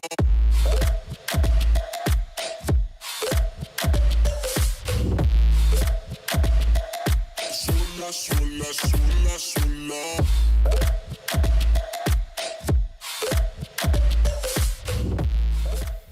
Welcome back, everyone, to the European Glory Continental Clash. I am Stealth Ninja, and I am here now with a new person with me from all the way across the pond. That is Cashel. How are you doing? I am doing amazing. I'm glad that I'm finally on this screen. I've been having my eye on roller champions as well as European Glory for a long, long while now, and it's just so nice to get in the action. And yeah, the game is just—it's been very thrilling to watch. It's one of those games where it just goes so quickly, and luckily that's games I'm used to, so it's gonna be fun to try and keep up the pace, and it's gonna be fun to crown a winner after this, especially because we've got the sexy Mexicans up now, who you were so eager to see earlier that you got them mixed up with the French players. Yeah, all right. Speaking of sexy Mexicans, we will take a look at the standings real quick and see how the standings are looking like. We have, of course, JSL topping Group A right now as they took the one over Killer Instinct, as you guys saw earlier. Then, of course, we just saw Frost beat French Guardians, which was a match to behold. And then up next, we have Team Sexy Mexicans versus Active Skaters. Sexy Mexicans winning their first match 2-0 versus MRC. That is to be expected, of course. They are the number 3 seed in this tournament. And we are going to see another NA versus NA match. And it's going to be exciting. Who do you got your eyes on, Cashel? I think, just based on, purely seeing who's won and doing well alone, I want to say the Sexy Mexicans. I want to say that they're going to take it quite far. You said they're quite high seeded in this tournament. They're going to probably, keep that high seed to their name and push it as far as above as possible. Active Skaters, though, skating, roller skating, it's in the name. They've got a thematic name. I want to say names alone, because if we're having a name competition today, names alone, Active Skaters feel like they're going to take it that extra mile. But Sexy Mexicans, it's just, sexy players, sexy plays, sexy team. Let's see if they keep to that name as well. It's too many attributes to think of besides just who won that match earlier. I mean, yeah, I couldn't agree more. The names are definitely an important thing, but if you look at some of the players, you have some very well-known North American players on Sexy Mexicans with Doma Rocket and Paul Angs, two incredible players. They've shown up in tournament after tournament. I've played with them. I've played against them.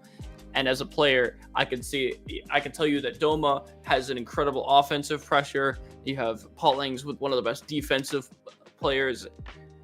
And we're actually not going to be seeing Doma, as I've just heard. So we'll probably be seeing one of their couple subs. So we'll be interested to see who fills in for Doma today. Will be see who fills in the Doma. I do believe it is Nima, if I'm getting that name correctly. So that will be someone who you can maybe see filling Doma's space. And I'm actually quite upset I didn't get to see Doma play, because one of the little tidbits we got for them is they have their own chocolate brand, which gives them the nickname Doma Chocolate. So I was looking forward to seeing that. Now I was gonna say if they won, I was gonna buy some of their chocolate, but you can't have that now. Sorry, I'm not having any of your chocolate. But anyway, alongside Doma, we have Paul Angs, who has won a fair few tournaments and got that to their name. They say they're the best player in Mexico, so good to see if they hold true to that. Are they going to carry the Sexy Mexicans through to another victory in this tournament? And they've got loads of other accolades as well, such as an OG player. They're in med schools. They can maybe use some medical power to maybe boost themselves up. Maybe they've told them some stretches to their teammates to maybe make their fingers go faster and their minds react quicker. Who knows what they're going to do, but so far, it seems like a very, very powerful team just looking at those two names alone. Of course, I can't forget to mention that they're their third player, Gilberto Gamer. I haven't seen much of him, but I've heard good things, so we'll have to see how that roster shapes up. But of course, we can't forget the opponents, Active Skaters. Another player people might recognize as Flix, another freelance player, never really played on one specific team, but he has shown himself to be a prominent player and prominent name in the World Champion scene, playing with a couple of somewhat unknown faces. So we'll have to see how Flix can work with these players that we haven't really seen on the screen or in tournaments against these behemoths. It's kind of have like a sort of a David versus Goliath situation we've got going on, but who knows? You never know. We just saw Frost 2-0 French Guardians, who were one of the favorites to probably win the whole thing, might not even make it to our top 4 out of going through the group stage. So you never know. I mean, some of these players, we don't know how much they practice. Maybe for Active Skaters have been scrimming every day, and the Sexy Mexicans are going based off just how sexy they are, or just skill, or just the fact they're Mexican. I don't know. we'll have to see which team is going to have an advantage going into this. I guess who has an advantage. You did bring up that David versus Goliath, and a little birdie has told me that something very, very thematic there, because Flix is famously known for being a 14-year-old, about 4'9" person with a squeaky voice. So, not only is there that David versus Goliath of, these teams right now, but quite literally, in terms of height alone and age alone, seeing these younger players coming in, there is going to be that literal Goliath moment. And we have to see if that does play a part. Of course, you can face a child, but a child can be a massive, massive prodigy. But I'm also being told that our players are getting ready in the background. So we'll be in a game very, very shortly. And just by that little tidbit information further just hypes me up, because it's like, you've got sexy Mexicans who are doing well, but seeing a 14-year-old just come and overthrow most of these probably adult players, that's going to be a very, very fun thing to watch. Absolutely. And looking at the rosters in game, we are actually going to see Alexander. We're coming in for Doma, another very well-esteemed six-men's and World Champions competitive player as well. Probably a good replacement for Nima or Doma. And I know Doma and Alexander have played together in a very similar play styles. So we will see as we head into Mexico Arena. We have sexy Mexicans versus active skaters. We do have, of course, the one sub of Alexander in for Doma, but I don't think that's going to tarnish their mental. I think we're going to see an incredible NA versus NA matchup. Let's go. Mexico Arena. What a place to start. A little bit of a home field advantage for the sexy Mexicans, but let's see if maybe active skaters, they'll get over it. Maybe they will get over it, They are quite active, maybe traveling all this way down to Mexico to face the sexy players in their home ground. It does kick off straight away to see who gets on this advantage, home advantage to sexy Mexicans, but it does see the ball does go straight to the skaters, who take it up straight away and already get for that first gate. And they're just showing themselves to be quite good players, getting rings run around the opponents here. And where the Mexicans seem to have that advantage in doing so well at the start, they're just being shown who's boss right now. Zan up here on the wall here. A lot of pass plays high on the walls. Alexander not quite able to stop it here. Is not sure what's going on with Gilberto, but we play on until we hear otherwise. As we see the sexy Mexicans take the ball back, they're gonna take it down, stall for a little bit, maybe give Gil a little bit of time. Excuse me, about to sneeze. You want to sneeze all over this amazing gameplay. Flick's gonna take this ball back as we see players now kind of maybe stalling for time. We're going to see how this plays out for now, but, both these teams seem to be knowing what they're doing. I'm seeing the Zan for the first time, and he's playing high on the wall. He's playing pretty good distance in terms of passing. So I'm interested to see, as we see Gilberto is now moving. See the ball exchange hands. Game is now back to normal. It's good to see all the players moving and out and about up the walls. We're back to playing. We are back into this playing state, and just like the click of a switch, we have all players working together, and we have Gilberto being an amazing piece to the puzzle that was allowing the Mexicans to get their way through. They get through all gates, and they've got that one pointer open. They do go for it. They do actually go and fake it, and they go around again, going to get that to a three-pointer very, very quickly. And where we saw Flix were taking advantage of the game very soon, they have crumbled. There is that three-pointer open up. We do see the second Mexicans go for a fake again, and they're going for this five-pointer early on in the game. Just as Gilberto comes back, we have Paul being the blade runner. Alexander, the sub, gets a hold of it here. Goes straight through to Gilberto, who just misses the catch. That's got all the way around themselves again. And it's got defender around them. Paul does pick it up, though. Doesn't get it quite in either. And it looks to be dancing around the goal mouth right now.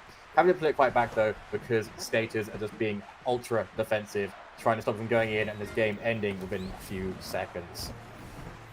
Alexander has the shot open, and there's our first game in dominant fashion. Did have a little bit of a slow start, but once they got going, a quick 5-point game. That is a 1-0 for sexy Mexicans, and a great showing from their sub Alexander, showing up right off the bat. I mean, we don't know how who played in that first match. They did win against MRC, so maybe Alexander's had a bit of practice with these guys. They did show up pretty well, and already first game done. Maybe we see it a quick 2-0 sweep. We do, expect to see a lot. Again, David versus Goliath. Maybe David's woken up a little bit late, as I think we're going into Acapulco, the other Mexico map, you could say, as it is in Mexico. So maybe a little bit of a home field advantage, but these players, they know what they're doing. They do know, they're definitely not. They are up to. Of course, we do see Gilberto have a bit of a delay coming into that game, which we saw instantly had an impact as soon as he came in. We saw skaters were doing really, really well. Flix was showing why they are this 14-year-old prodigy, why they are doing so well on this team and carrying it through. I don't want to write them out completely, but just seeing the Mexicans going from pretty much a 2-man team to then taking a 5-pointer within like the flick of a switch. Like, I think a minute passed, you blinked and you missed it, and it was like, oh, Gilberto's not here, and then Gilberto's just gone and pretty much made the playmaking play to get that game 1 over and done with. So it's something that we're going to have to see the skaters work on, but also going to see Mexicans kind of exploit that again. They might go into this with 3 men straight away, which means they can probably win it even quicker. Like they won that 5-point match, within the flick of a switch. Can they just do it off the bat this time, win it off of the kickoff, and then just go round and round and round and just score that 5-pointer? It's going to be so good to see if they can do it. And it's going to be up to loads for those Davids in the position of the skaters to just say, you know what? We'll take it. We'll try and win it and take it to a 1-apiece set. Yeah, and a flick of the switch, like you said, we're going to have to see if maybe not Flix can flick the switch for them as well, as we're going to head into Acapulco Arena Game 2. Sexy Mexicans with a quick game 1, probably going to try a very similar strategy game 2. Maybe we'll have to see maybe a defensive adaptation from active skaters, because we saw both after the 1 and 3 point gate opening, all the players were swarming around the gate, leaving both the bowl and the entire other lane wide open. So we're going to have to see a bit of a defensive adaptation here from active skaters if they're going to want to hold this Sexy Mexicans team to less than 5 points. Here we go. Alexander with the kickoff immediately stopped. There's that flick of the switch as we see Zan with the ball, going to try to get some space for his team so that they can get to that second checkpoint. Zan's picking up instantly, getting it through to Flix, who of course is that star player we are being told to keep our eye on right now. Getting it right round again, and we're seeing that Flix is quite slickly staying the lane and flicking it high and dry.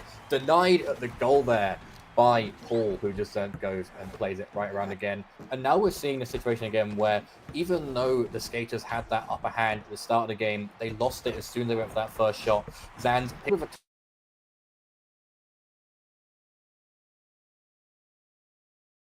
hustle all the way up to Alexander, and now they've got that position they had earlier, or as it does go through, it gets dropped, comes back down again, and the ball is in no man's land, and Flix picks it up and takes the action back again. An absolutely hilarious show of misses there, as we saw at least 2 or 3 players kind of dive or skate right past the ball on the ground there. And of course, we saw an incredible tackle there from Paul, super high up on the wall. He grabbed the ball. You know how they all are with this game. Sorry, I had to do that. But Paul with the ball is just incredible. I mean, his defense is top tier as he comes into this game, showing up, shutting them down. And Liam's going to try to get them back up from the ground as David, our short players, try to get past the Goliath of Sexy Mexicans. Able to get the first lap completed for the second time this game. Unlike Sexy Mexicans, who have not gotten anything done this game. A back shot is going to be low. See, looked like he had an open net and decided to go wait a little longer. Maybe wait for a teammate to block the incoming defender. But a missed shot's going to haunt them, as that was their main opportunity to take a lead in this second game. That was their main opportunity, and they did throw it away. Paul is on that ball again. I'm going to see how many different rhymes and jokes we can get into this match. You got Paul on the ball, flick of the wrist, flick of the switch. Flick is an easy one, really, but Flick making it look easy on the field as well as for our vocabulary. Gets it on through, is put into a rough situation when they have to go up rather than round, but they do take it as far as they can. Alexander gets it, is stopped himself, gets back through to Flix, who is also stopped, but gets a quick reaccession of the ball. throws it straight on forward, a pass to nowhere it seems, but Zans really quickly picks it up, goes right round through the field. We have got Gilberto is there to stop them, and a lovely little tackle there. Gets it out of play, but Zans picks it straight up again after the ball rolls away from too many people. Flicks, gets a hold of it again, not in goal scorer situation, honestly, but is in a situation to try and make that active. Goes on through over to Liam, who is coming some action this game round. And then we have seen these Davids become the Goliaths themselves, with the skaters are running literal rings around the Mexicans. They are a few gates away from that goal opening. They have to get one step closer, but they're being pressured again and again.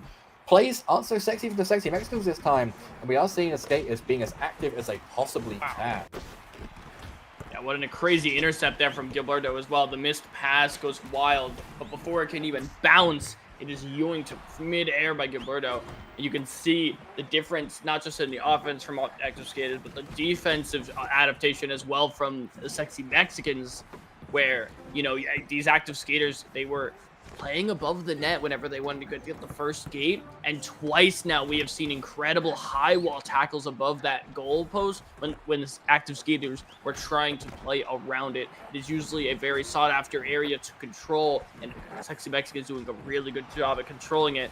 However, the offense of this game is looking a lot more towards the active skaters.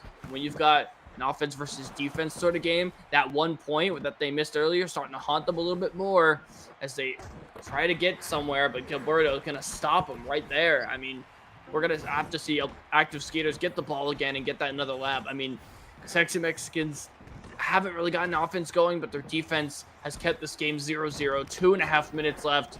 It's looking like it might be a golden goals type of game.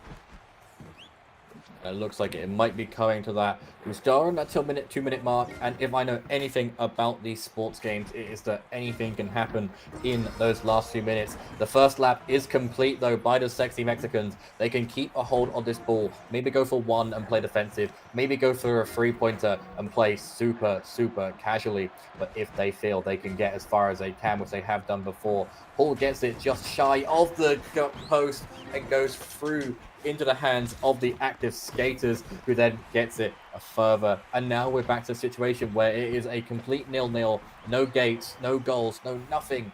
The Mexicans have got a hold of it, are going to try their best to maybe sneak that last goal in that last minute, but it does look like we're going towards that overtime situation. We are ticking down into this last seconds of the minute here. Alexander playing it safe around the donut, but isn't really getting anything from it, as Flicks is the one to protrude from that play and gets onto Zans.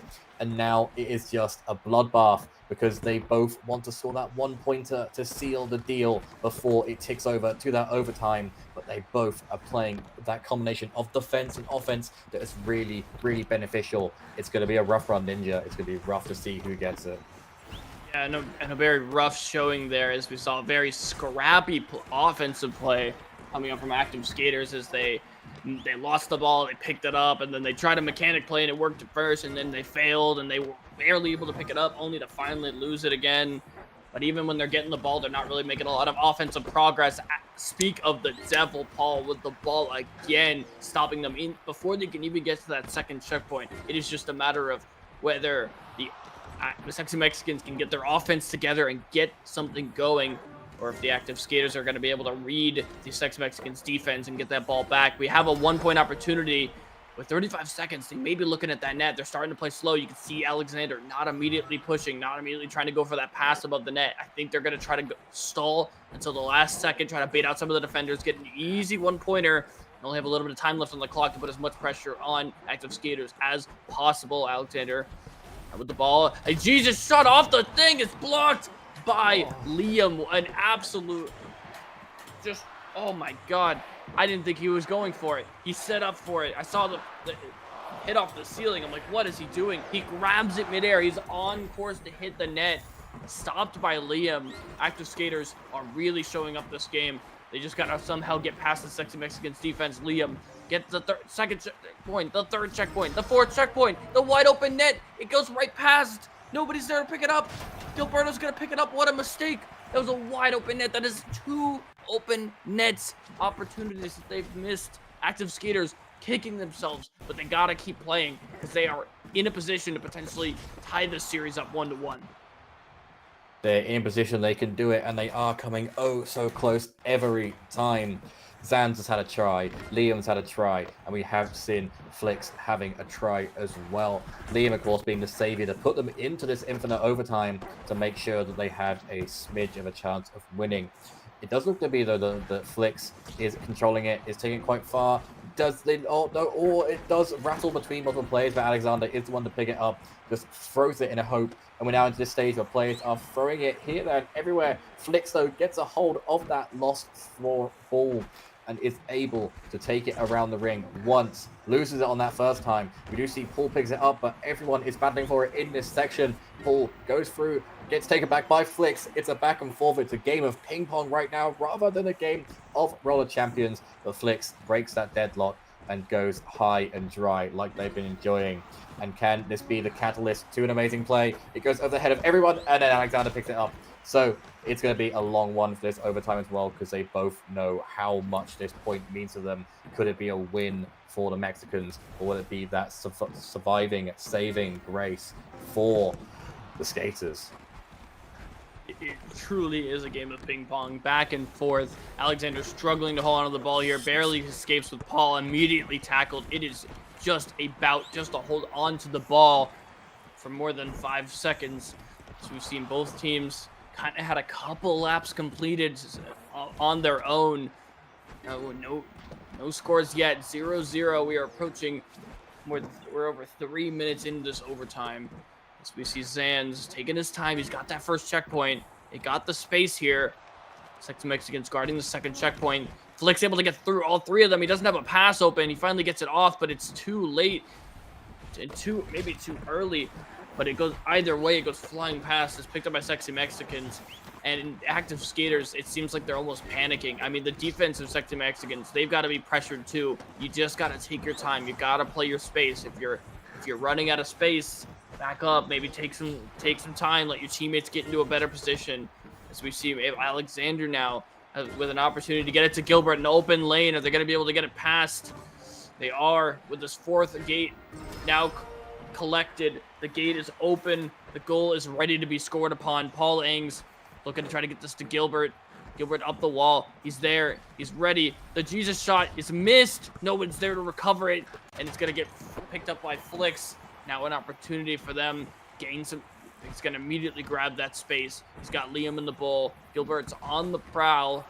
He's able to tackle Liam. But Flix reads it. Amazing communication you can see from this blue team.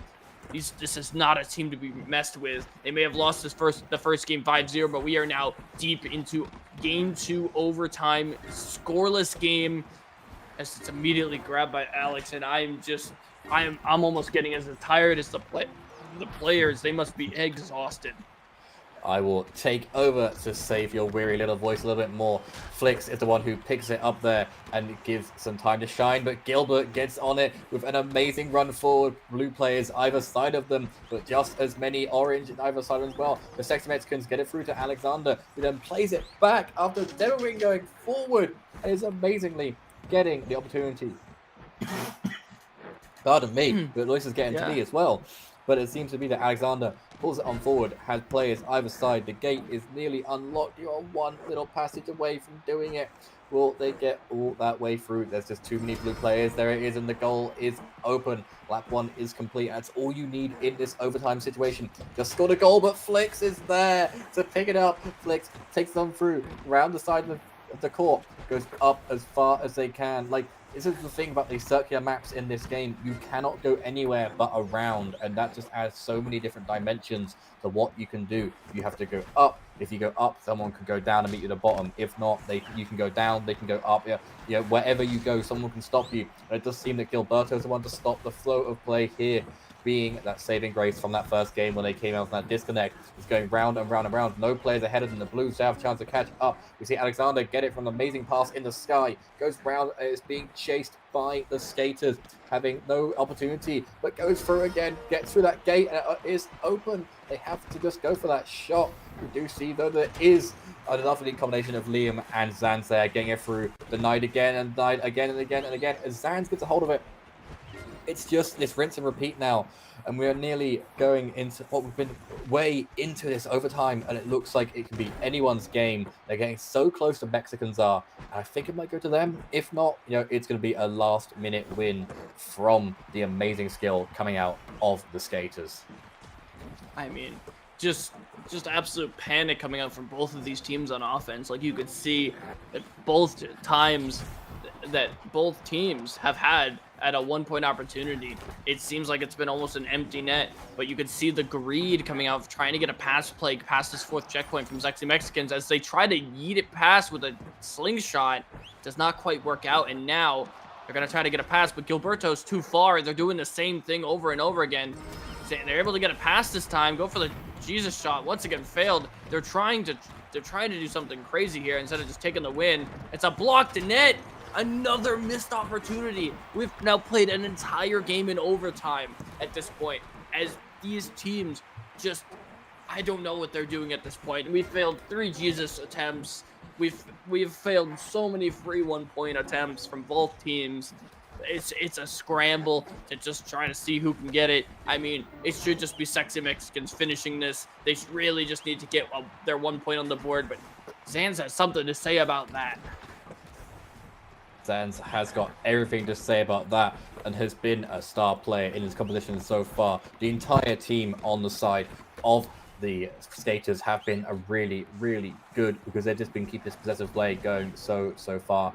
They seem to be waiting for that very, very late moment to strike, where like they strike so late that yes, it stops the Mexicans from scoring, but it also means that the Mexicans are already quite close to those gates and those goals, means they can't score. But in saying that, I've gonna only bit my own tongue, as they are a gate away from getting the score themselves. Flix, who is such a mechanical, skilled player, does have that goal scoring opportunity, opens up that final gate, goes under the goal, goes around the goal, goes to that shot, doesn't quite get it there, and it is denied straight away by Alexander there. We're going for another few laps of the court, it seems, as it is the Mexicans who now have the upper hand with 2 gates down under their belt. All they have to do is get 2 more, and they know they can do it. We have Paul, who is going around, goes for an amazing shot. Picked up again by Paul himself. Goes to Gilberto, who opens up that goal. Mexicans, you can do this. You have this open goal. It's denied on the line. There again by the skaters. Goes back to Gilberto, though. And it seems to be that same case. The Mexicans go for a shot. The skaters save it. Mexicans then pick it up from the save. And then we do a few laps. And then it's rinse and repeat until it gets to that deadlock being broken. We do see, though, that we have Liam taking that first gate, is going to look forward to taking another one, goes as far forward as they can, gets a second going towards Flix. Flix then gains that second, goes through to Zans. Can Zans get it before anyone else gets to it? And yes, they can. Going for a jump over that goal. And there seems to be a point that the skaters are making. They're jumping at that goal to make sure they can, have an obstacle to stop any tackles in the aerial play. But then Paul goes and picks up a tackle there straight away. And the play is now reset again. We're down to 90 minutes in overtime, and the goal still has not been scored here. It's just such a long battle of attrition. You can tell there's not much attrition left. Both these teams struggling and scrambling constant. We've had more than 3 missed opportunities for a 1-point shot from both of these teams, and both of them have tried to go for a Jesus shot. One of them closer than the other 2, but nonetheless, a loose ball here, still actually picked up by Zans. We actually have another opportunity. Will it be another failed one? I'm not sure. The offense here a little bit spread out. They're going to go maybe for the backside. He's gaining space. He's taking his time. They're a little bit maybe more composed now. Hopefully this works out for them. And this game will end in their favor as Flix now with the ball. Gonna take this around the backside. Only 2 at the net, and all 3 are there. We have all 6 players in such a close proximity. A spare comes out, but the ball is not in position to shoot. Great offensive plays coming out from the teammates in support. A pass up to Liam. Paul's there for the save. Is the net's open? And Gilbert comes in out of nowhere. An absolutely incredible play for both teams. Both teams still have some left in them after all this time. Gilbert, being that devil in disguise for all of those Jesus shots there, doesn't quite make it all the way. Gilberto takes it on down the field, doing what he does best and making sure he is the one in control of this field. Gets it round again, gets 2 down, gets all of the gates down. He is free to go for a shot. He can't be any cheesier than he needs to be. Takes the simple shot, and that's all that we needed to see. in this second game. So many times when the Mexicans trying to really get style points and go for that, fancy goal, go from afar, go from a jump, go from, super close. Just get that angle right, get your position right, and just go for the shot. And that is just something that is so, so good to see in our late game, especially for us who were sat there screaming our heads off, waiting for that goal to go in, and all it took was a simple little shot, 1-0 in overtime. The Mexicans have overthrown the Skaters. I mean, this is what we expected, but absolutely did not expect such an incredible performance from Active Skaters. Huge props to them. Their defense and offense that game looked pretty good despite the missed opportunities. You could look at both teams equally into that game. Both made a lot of great plays, made a lot of mistakes, but in the end, it is the Sexy Mexicans. More than 10 minutes into overtime. I don't know if I've seen a game though that long. That might be a record. I could be wrong, but that's certainly one of the longest overtimes in Roller Champions on stream. And we are now looking at one of our qualified teams, as they have now beaten both teams in their group. They have 2 wins. They will be moving on. We will be seeing Sexy Mexicans tomorrow, and I can't wait to see them. Unfortunately for Active Skaters, that does mean they are done for the day, even though they do have one more game to play. That will be for fun, I imagine. But until then, we do have another match coming up soon. That is it for me. We'll see Casual in the next one alongside Verbalocity back. We'll have the 2 EU casters for our last match. Don't go anywhere. We will see you guys shortly.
You show 'em you're a phoenix.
desire. You transform right up in a flash and spread your wings to rise from the ashes. Phoenix, you burst into fire, burn a thirst and desire. You transform right up in a flash and spread your wings to rise from the ashes.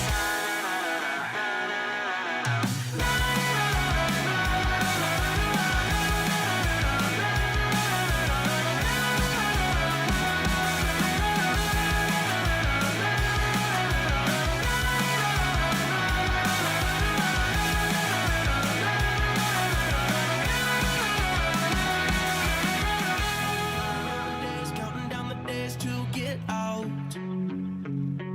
I've been looking for a way from this town. And you're too far away to help me now. So I'm counting down the days to get out. 'Cause I need to learn to forget everything that drags me down. I need to forget everything inside me now. Full speed ahead, fly from the end. So I'm full speed ahead.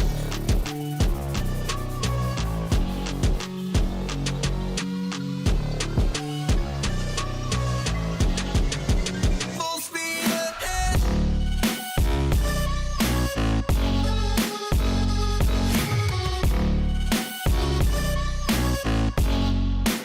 Full speed ahead.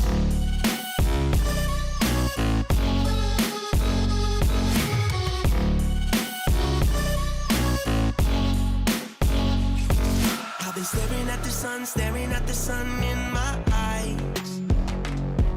I've been keeping on the run every night. But you're too far away to see the signs. So I'm staring at the sun till I'm dry. 'Cause I need to learn to forget everything that drags me down. I need to forget everything inside me now. Full speed ahead, fly from the end. So I'm full speed ahead.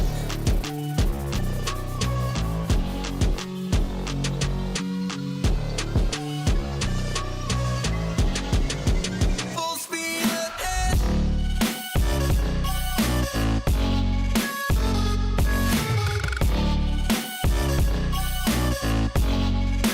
Full speed ahead.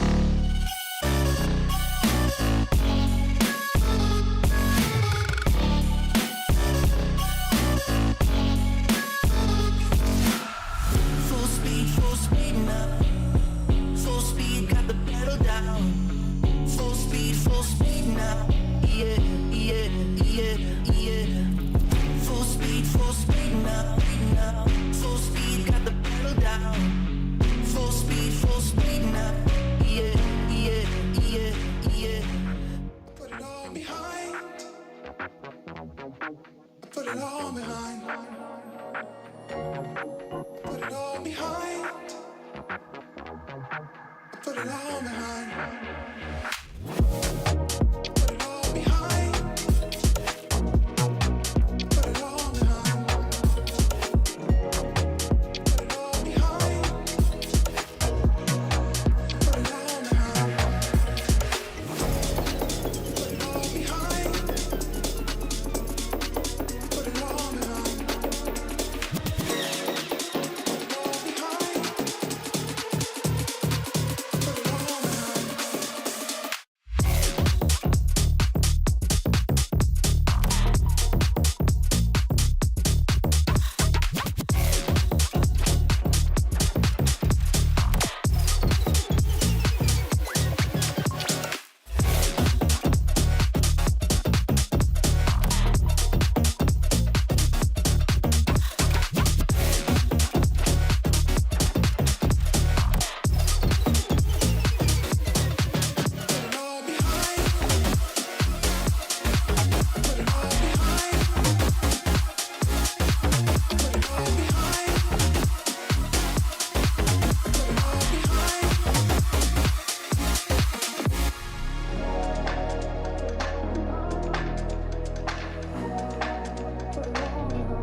welcome back everybody to the Continental Clash hosted by European Glory for the Roller Champion video game.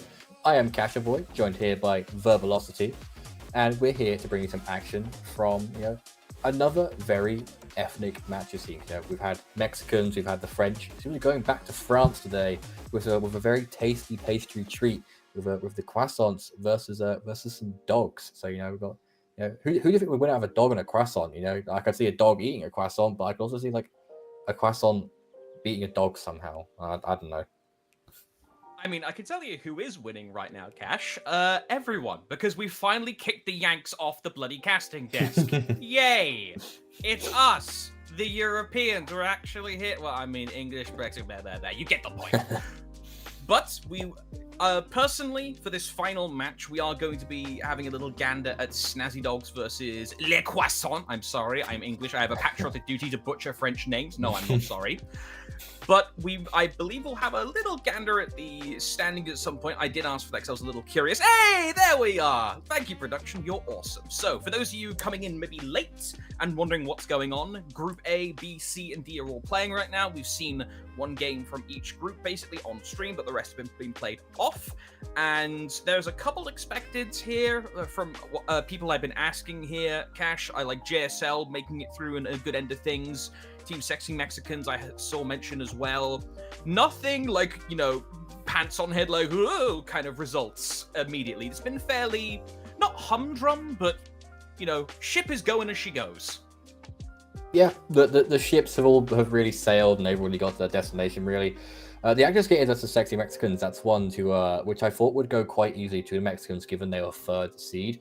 But the fact that it came down to that 19-minute overtime, that could have gone to the skaters. The Mexicans did try to get a bit cheesy towards the end there, but they were the ones who took that a bit further. And, I'm going to be honest here. I'm going to stop you here for a second, Cash. If that had gotten to 80, or if an 8 had appeared anywhere on the clock in the first digit, I was just going to ram raid the call and just get, all right, one of the commentators take a break, get out, team's clowning, we need to hot swap you before you just burn out and die. Because there's only so many ways you can politely say, could someone please bloody score? Without saying it. Yeah, production and talent. We don't want to beg them for a win, but it was a nice win to have. I was rooting for the guys in blue, of course, the Davids in that David vs. Goliath situation, the skaters to win that because they came so close every time. They were the ones going for your rudimentary, your by-the-book shots. They were ones who actually seemed like they wanted it in that situation. But then you had Mexicans who were just going for Jesus shots or probably Jesus shots for them. But they were going for that sort of stuff. And then they just at the end of it, that I think they could see we were getting drained. That their opponents probably they're like a cat playing with a mouse until it was at the very last legs. They're like, you know what, just take a simple shot to end this all. And they went and did that. And I really wished I had a game that was like Frost versus the French Guardians, where it was it was a complete opposite to that, where there was a team dominating and then the losing team just won it within like a few seconds. Like I was like, oh, we're 4-0 down, and then they won by 5-4. And but we didn't get that luck. So hopefully me and you can have that luck in this game. Hopefully this is going to be a nice, easy sort of like instant 5-goal match, and we're going to be done in a blitz. Go have our cup of tea, go have a rest, dinner time already, and we'll call it a day on that. You have pedigree in commentating you have pedigree in commentating Rocket League. That is cap from you. I know that for 100% fact. These are coming. Let's talk about your background a little bit in a moment, because there are similarities between Roller Champions and Rocket League. Aerial control and speed of play potentially being one of them. There's wheels. 100% for there is wheels. There is for 100% that one, there's lobby remakes, which is happening right now, and which is why there's a little bit delay. Sorry, folks. 2, that there is a little bit of a emphasis on the aerial control. One moment, folks. Hello, production. Is this the actual game we're coming into? Lovely. There we are. Just checking. I thought I might have heard in my ear there was a lobby remake, but no. Everything's fine. Jolly good. We have an actual game to show you. Snazzy Dogs versus Les Croissants. Cash, what's going on? What is going on is we have a active start to the game. Probably not going to have to start to our audio, but let's see if that is very, very good for us. We have Wawa on the ball here, as we do have Nop coming through around, going around that second gate even. And so far, it seems like it's going in a very good favor of the Croissants. They're in blue. They know Le Bleu. They're representing the France here. And then it goes straight away. As soon as I say that, it's a commentator's curse. I always say something good is happening. And I was like, oh, they're doing so well. And then they get tackled straight away by the dogs. This is gonna be one of those long ones again, where it's just that instant case of it gets so far, they get stopped, and then it goes over and over again. Dogs get their first gate in though, so it looks like it's going to be going in their favor. They seem to be playing a lot more technical, and they're going forward. They're going through. Rayo gets a hold of it, and it just seems to be a nice case of they're getting that further ahead, and they're going a bit further than the Croissants have been. So I think we're going to see who they're going to dominate this early game, especially because that goal is now open. My brain is attracted to shiny novel things. Is Wawa playing on Switch? Shout out to the crossplay in Roller Champions just for a moment here. It's always nice to see, everyone being able to play competitive where they can.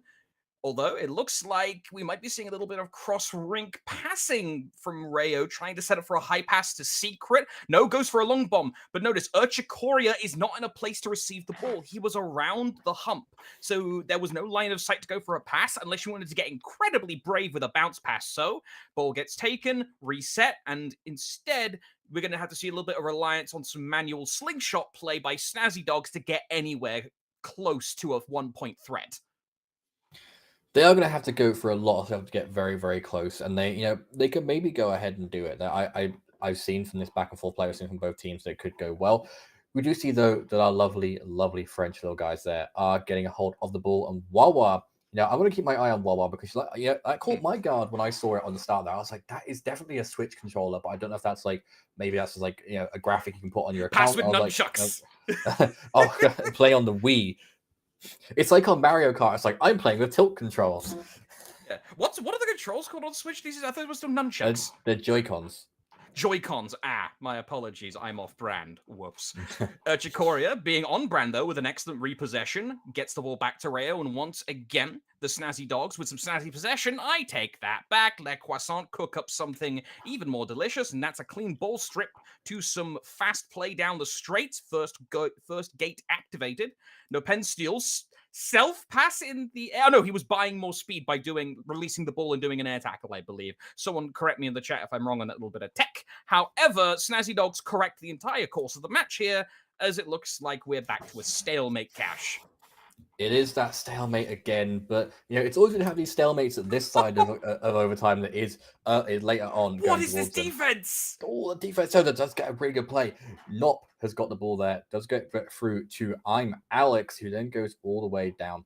Is put into a bit of a predicament where there is those players surrounding them. Wawa gets a hold of it now, and our Switch legend is going to show them what to do. And now we're seeing I guess it's a very slow game we're seeing today, because it's taking that pace where we were seeing a very fast-paced game for the Mexicans versus the skaters earlier. This game seems to be very, very slow, where it's just being taken to a certain point in the map, and then these players are thinking rather than doing. They're, instead of going straight for that goal, they're going you know what, let's take this pace. A goal is now open here for the Croissants, so that could be very, very good if they can take advantage of it. But there is the net tackle straight away by Revs here, who is going to put it in favor of the Dogs, who have been seeing a light of that goal recently, but still at the same time haven't scored that, and are also playing this very, very passive play of just waiting rather than doing. Urchikoria on the ball, off the ball, violence up in the skies, but the ball was not grabbed by Les Croissants. So gate is open for Snazzy. They have control. Rayo tries to self-pass. Alas, not high enough in the wall. Technique not clean enough. But again, Les Croissants almost at risk of bungling the bag, but they managed to strip the ball. Nopitzel, I'm always going to butcher that name. The Nope manages to get the ball back. Alex King trying to stay up high. Can you get away from the 2-on-1 man mark? Yes, he does. Excellent work. Excellent work indeed. Oh, hello, no, ball, hello, ball, please, Summit spared, and it goes to Wawa. Wawa gets it. Wawa keeps it. Okay, I'm going to put you out to dry here, Cash. I'm going to take a drink of water. Explain what the dickens happened there. You can't. I think what happened was I think everyone went for a tackle at once, and then it just kind of just the ball just had a mind of its own and just was like, you know what, this is my game now. As we saw his goal get missed as well. So yeah, Off I'm the pretty. crossbar. No. Oh, this ball just seems to be it's balling. You know, it's just having It's the mind. covered in So pig it's grease and joking. has a mind of its bloody own. Is what is happening here. Oh, it's out, but he missed Why? the 3-pointer as Aim up, well, and please. I deny. beg you. All right. Okay, so Fieldside reporter Sticks told me in the chat that apparently Wawa's playing on Switch, and Wawa, his name is actually Cam, normally plays on PlayStation, but their PlayStation is broken. Is the lowered frame rate like affecting the frame rate for everyone and meaning they can't aim up enough to shoot? I don't know. Answers on a postcard, please. But that's 2 bungled open nets. That this kind of play is unacceptable. It is completely unacceptable. We do see a spare there, though, so it's something that is acceptable, at least in the eyes of these players. Goes straight back to Reds, but then is completely stopped by Nop there, who then uses the closed donut to try and then say, you know what, let's, bounce it off of that.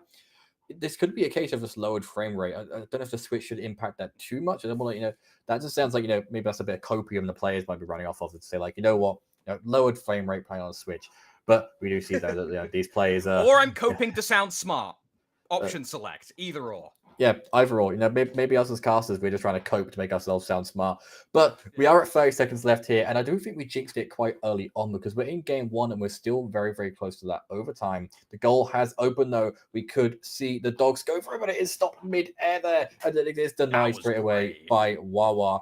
So Wawa actually seemed to be a very, very star player, even without Switch being their choice of console, with their PS5 being out. And we're coming to these last few minuscule single-digit seconds of the match. And get yourself ready, because this is going to be possibly another long overtime. I could hear the PTSD flash in your mind with that sigh. Take a break for a bit. Take a drink, my guy. I got this. Prepare, clench and prepare. So, gate hasn't been triggered yet by either team. Possession has been fairly even Stevens.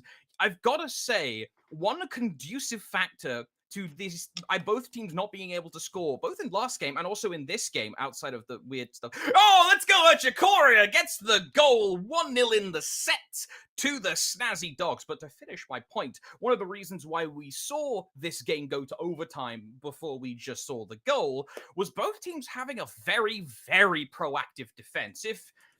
I saw quite a few very hard tackles, high difficulty tackles that were achieved in some very, very tricky places, sky tackles or tackles that were involved with having to hit someone perpendicular at a very high speed, Cash, those kind of tackles where it looks easy and it's easy to talk about, but actually doing it in the trenches requires so much muscle memory and also a deceptive amount of game sense to be able to, essentially, not trigonometry, that's too highbrow. It's just being able to judge what exact angle you got to come in to just knock their block off. And we saw that consistently throughout that game. Excellent defensive showcase by both teams.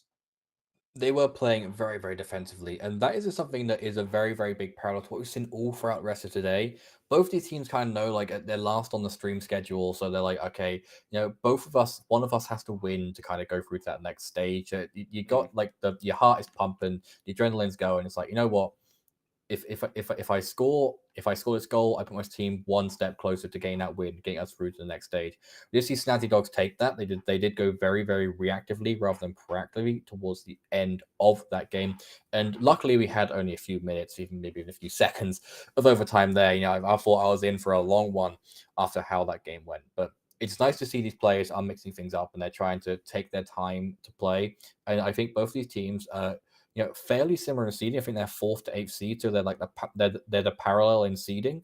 So they're maybe just trying to think, okay, we're roughly as good as each other. We're not at the high end of the table, not at the low end of the table, and they're both going for it. The Croissants, they've been a bit flaky in their defense right now after that late game. But I'm gonna smother myself in my pillow. Dear God. But the Snazzy Dogs, they're barking up the right tree right now. Production, can I get stealth back? I'll take monkey, please. Help. I'm with a delinquent. But no, to take your very good points that I hate and and enhance on them slightly. Deliberate play is something to keep in mind as we get further and further into this particular show, because of course there are games happening off stream, more games that we can actually show on broadcast. There is very much do teams function in, there's two classic ways teams can function in online long duration tournaments. They either function in a very, you know, we're warmed up, we're good to go, we're fired up, you know, like warming up before, you know, running on a track. Or they're teams that start hot and then get tired. Of course, tiredness affects everyone, but for some teams, it's a little bit faster and slower in that regard. Of course, I am not going to even dare try and armchair psychology any teams here. That would just be a faux pas on my end. But we are, like you said, later and later into this bracket, that potentially that tiredness that you mentioned, Cash, could become a very relevant factor. It could be like in any game you play, like any esport, physical sport, anything really, like the fatigue is going to get to you. This seems to be that case that we had in this match where, because both teams were just trying to be like, you know, running a super hard object into an even harder wall, it was like, you know, the one of them was going to fall down at one point. It was like they were just running and running and running. There was a brick wall after brick wall after brick wall where they got so far, like where they were going through, you know, 4 gates, maybe 5 or 6, going for that, you know, 3-pointer, where they would get that far, and then it'll be those tiny little things like, you know, the ball was just hitting the crossbar, or they were getting to 9 at the last second, or even super early on, and where the passive play just became too much for them. It just got to that point where, you know, you can go from passive proactive play to just being passive and hyper reactive, and just say, okay, you know, you've done your bit, let's just score a goal, let's just put you out your misery, go to game 2, and then we can see what we can do there. Maybe we're going to see a change up completely where both teams are going to want to score as soon as possible now. They could maybe be trying to fake each other out, be like, oh, we're going to play hyper defensively game 1. Game 2, let's just throw everything into the wind and hope it goes into the back of the net. Hope we get that score. You know, Croissants can maybe just pull out a whole, you know, glitz and glamour grand band and just be like, you know what, do a few laps, score that 5. That's game 2 over. Let's go into game 3. Job done. End of show. Easy clap, sort of thing. Now, that is the excellent analysis if we're going highbrow. I'm going to take the low road here for a second and say that people just do dumb stuff in tournament. We, you know, no matter where you are, no matter what you play, sometimes the neurons in the brain don't fire, and you do things you don't intend, or you don't communicate you're in the right place. Like, communication's a big factor that we could go on aimlessly for hours about. But in a game like Roller Champions, a lot of communication is unspoken to an extent because you don't have enough mental bandwidth to, one, maintain correct camera control, because controlling your camera is a shockingly important task in Roller Champions to keep an eye on everyone at once. There is like an automatic ball tracking, but you need to know, like, if someone's behind you, above you, below you, how fast they're moving relative to you. Are they perpendicular? Are they ahead of you? And you can't call that out to your teammates all the time unless it's critical, like a you're about to get kicked in the face, pass to me sort of call. So a lot of that is unspoken, but as we get further and further in, that communication needs to be kept relatively crisp and clean. Speaking of communication, for those of you wondering why we're blathering on so much, one, it's because we like the sound of our own voices. I mean, we just got the Americans' accents out of here.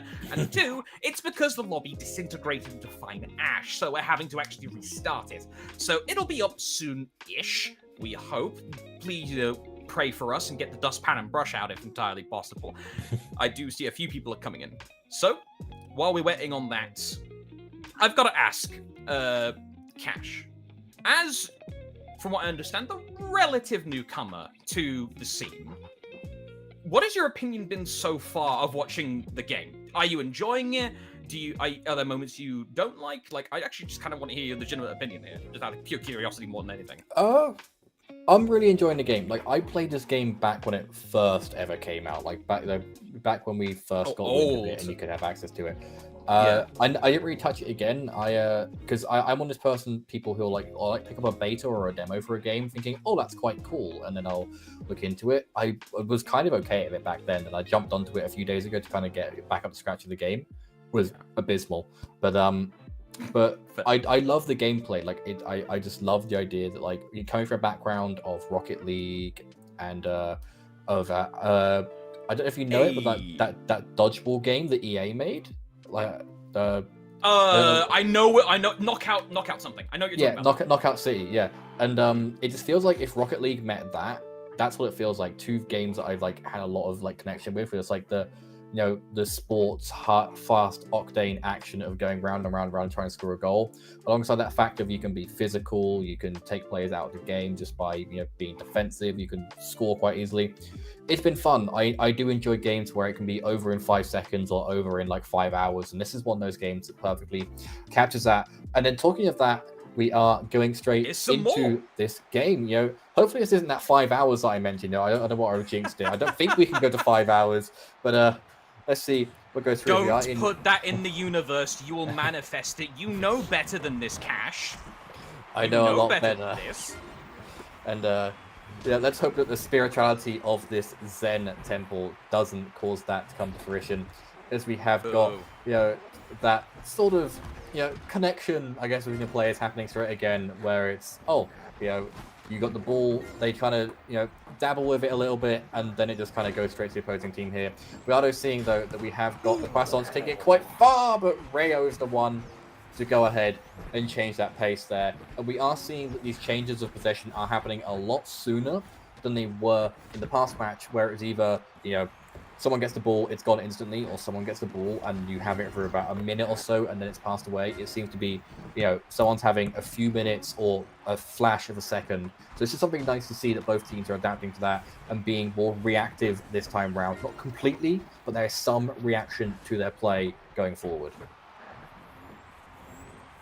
Nope, currently in possession of the ball. Secret trying to come around and intercept. Nice little jump pirouette tackle, extending the hitbox to secure the ball. Up high to Urchikoria. Does an excellent break hop to get over Alex and Wawa simultaneously. Back to Secret, but nope in the right place. Never mind, Secret's in the right place to nope the nope.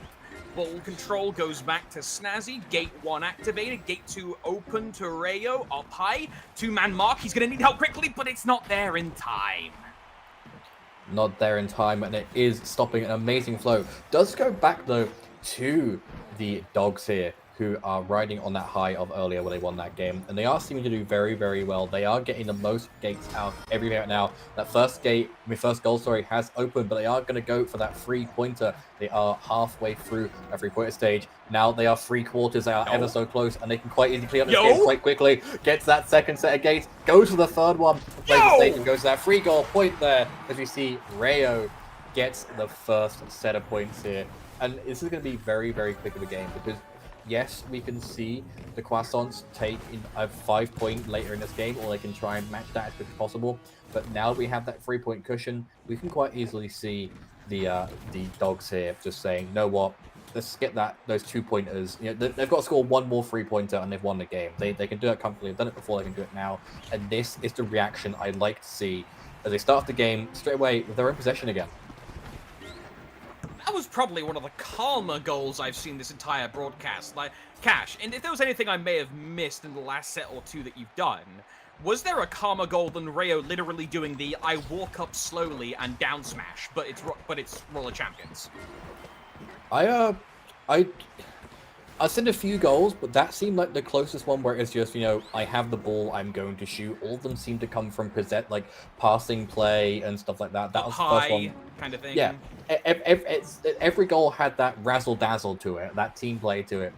But that one was far from a Bobby Dazzler. That one was very much a let's just throw it in the goal and hope we score. Simples, even. Yeah, simple. Someone get a meerkat in here, because that was as simple as simple. Yo! We see a shot falling in and bouncing off. Let's go, Alex! Now, as we do see though, that Note is the one to collect it, as it is spared. I'm sorry. No possession changes. That as Rayon gets it. That was the most blatant attempt at a setup I've ever seen, Cash. They stopped, lined up the slingshot. If that went in, I would have been absolutely appalled. Good on Alex to stop that, not blatant disrespect, but that was close. That was very, very close, but that disrespect does bring up, a little bit of something that I have had someone tell me just down the line, which was both of these teams are known for being very, very trolley teams. So we're going to see a lot of that. Like, I've heard that I want to say it's the Dogs are known as a collective being, like, the biggest trolls in the scene. At least the scene of this tournament. And I believe it was Alex had a little note to them that said that they are one of the trolliest players in the scene. So we have the trolls of trolls right now. When we saw the Mexicans the other day, it felt like a day ago, but earlier this evening, where we're being the massive trolls, drawing up that match for so long. But we have got, this must be why they're playing so, like, proactively rather than reactively, because we are just seeing them being their trolley little selves. But it does seem that, they're sparing us some of that misfortune, and they're just Remember, saying, folks, games. if you take 10 minutes or more to overtime, you will subject Cash to time dilation. Please don't mess with the fabric of space-time. Alex, though, leaving the gravitic sphere of Earth to get that pass off, nope, weaves underneath the defenses of Snazzy Dogs to attempt to get Le Croissant anything on the board. Snazzy Dogs trying to line up or tie the noose around a 2-0 sweep. Le Croissant aren't having any of it. Alex passes to themselves. Nope wants to consider. Wild does he want to go for the one? Wild West. No. How do you get away with sitting on the ground that long? I don't know. Answers on a postcard, please. But Nope gets free until Secret ruins the moment. Secret ruins the moment there and does just allow them to listen to play. But Nope is the one who says nope to that. And where he's been noping on his notes, he's noped the nope and been the nope. But it goes back to Rayo, who's then nope by nope and a nope, and he says nope and gives it to Alex. There's so many nopes on this field. Alex, though, probably wanting to spare anyone's ears from hearing nope that many times, gets it on forward, goes back to nope, though, who plays it for all by themselves. They have an open goal to go for, but they decide to take it a step further, go for another gate there. They are going to try and get that 3 maybe themselves, if not go for a 5. They've got halfway through, and then they're denied. Rayo picks it up, but Alex gets it again. What is this defense? It goes back to nope, and it's back to that proactive play that we saw earlier. Not completely proactive. This is like where proactive meets reactive. They're being defensive and being proactive, but they're reacting on that fence as soon as it happens. Wawa gets it through to I'm Alex here, but it's picked up by Secret, and with 60 seconds remaining, and they can quite easily and comfortably sit here and leave this game at 3-0, because a win is a win at this stage in the tournament. I've gotta say, the man-off defense has been pretty darn good this match. But some of the man-on plays on the ball and sweeping up the ball from loose contact has been stellar by both of these teams. We've seen examples from Alex, from Rayo, from Urchikoria, from Wawa, just consistently star-making defense. Cam is, aka Wawa, and we've seen a couple of crazy tackles in the air, for example. This, has caused Le Croissant to be able to actually dig their heels in and not immediately fold under pressure. We're getting close to that overtime mark here, Cash. They need to grab the ball and now actually get some solid offense going without the claws of Snazzy Dogs sealing their fate. They need to try and have that fate going, and we're in that last chance segment in the game. All it has to do is steal the ball there, and Ericondra is the one to just say, you know what, let's leave a dead fish to hang. Let's just kind of leave it out of water, nothing to save you, and they just go ahead and they just say, let's take that win.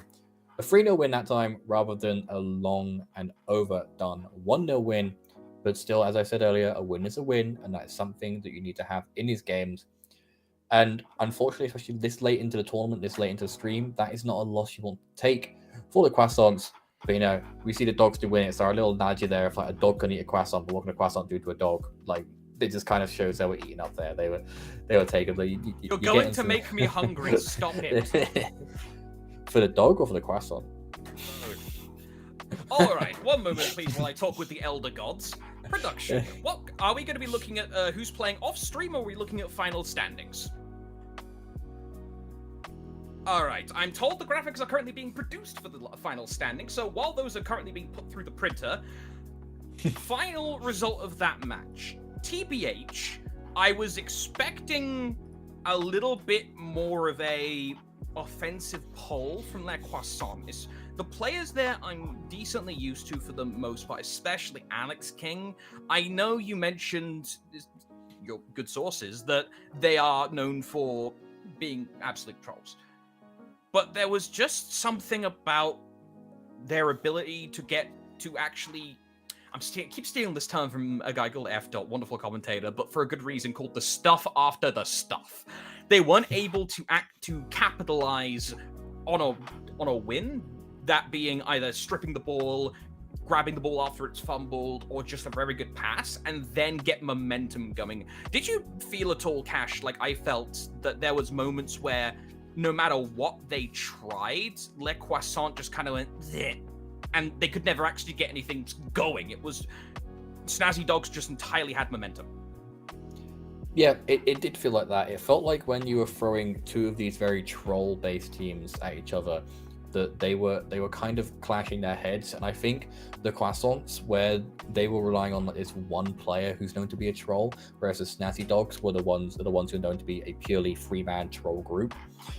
I think maybe they were just overwhelmed, and where in the first game where both of their trolling status, like they're both maybe trying to outdo each other, turned into this passive, to me to you sort of play. This then turned into that game 2 where it was okay, we can try and do the same thing, but I think the Croissants actively tried to be a bit more reactive and were like, okay, let's try and score. But where the Snazzy Dogs were just sticking to their guns and staying what was right and playing proactively, they could then take advantage of that and then use that reaction. The goal they had was just a simple sort of just go around a circle and just throw it in. They got, they let them have those 2 runs. They let them just take advantage of that space, and then they scored. It was as simple as that. The one other goal that could have happened there was the one where you pointed out, where it was just such an easy setup that was thrown in their face, that it was an obvious one that was going to be taken, that that it can be taken advantage of. And that is just something these teams have to really think of. It's like they're not the only ones who are the best of the best in this situation. They're going to have players around them who know what they're going to go for, and you can't just have the obvious plays, because what the Snazzy Dogs did was they did something that was so obvious that you wouldn't think it would happen, whereas the Croissants did something that was kind of like a by the books obvious, that of course you can react into that rather than just someone walking along, having as much room as possible and just throwing it in. Compare what we saw then to last game that I was watching it on the sidelines in commentary jail while you and Stealth were on it. There was a lot of back and forth, but neither team could get anything going. No one could really stake their authority because both teams had such good defense. The offense was a little bit compromised in places versus this. It did kind of feel like, to use that wonderful phrase of yours, it did sometimes feel like that Snazzy Dogs were being more passively active on it, and Snazzy Dogs were able to dictate the terms of playing more frequently, and Les Croissants was the ones who were having to crawl back to that neutral point and then try and pull, but then Snazzy would pull back. It is what it is. We can only go so far into the weeds before we're just, doing circles, and I mean, dogs like going in circles, but hey ho, it's their right. We are hoping to have these standings up here soon-ish before we round up broadcast and let you guys know what's going on. But while we're here, both chat and I'm being informed that we are not getting standings. Good to know. So apparently the printer broke or something. So our apologies, there won't be any standings to show you the result of what's happening right now. So are we production? Is there anything else we need to show or anything?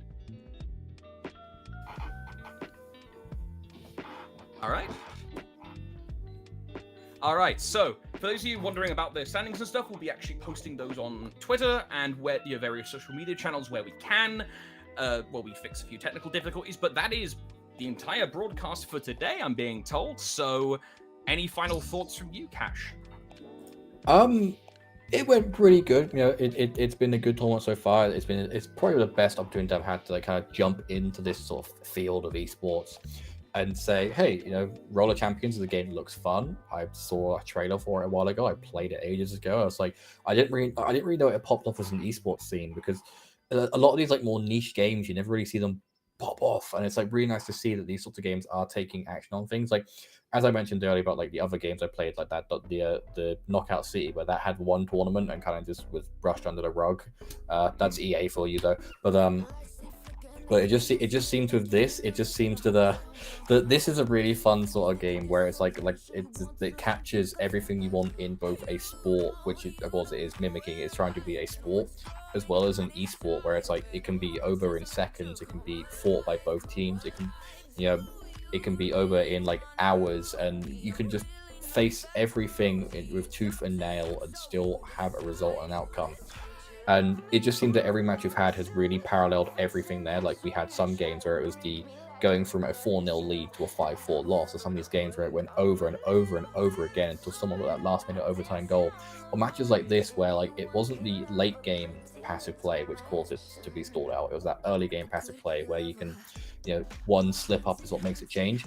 And it's just nice to, you know, in my first tournament here, just for the game overall, to see everything kind of in one space, in one, you know, tidbit of this world. And it's gonna be great to see if this can continue tomorrow, especially because of, you know, how the game is. But we have just been told by the overlords, the birds, the words, the everything in our minds and our ears, that unfortunately the technical issues with the standings are being a bit too ferocious. So we will have them with you as soon as possible via one of our platforms. But until then, it is a goodbye until tomorrow. So thank you everyone for tuning in, and thank you everyone for having me along for my first ever Roller Champion stream. Let's hope that tomorrow, Championship Sunday, is the one to bring it all.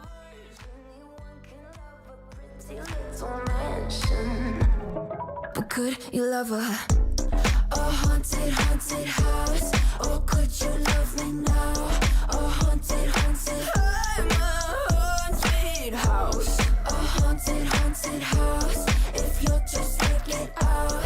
A haunted, haunted. I'm a haunted house. Na na na na na. Na na na.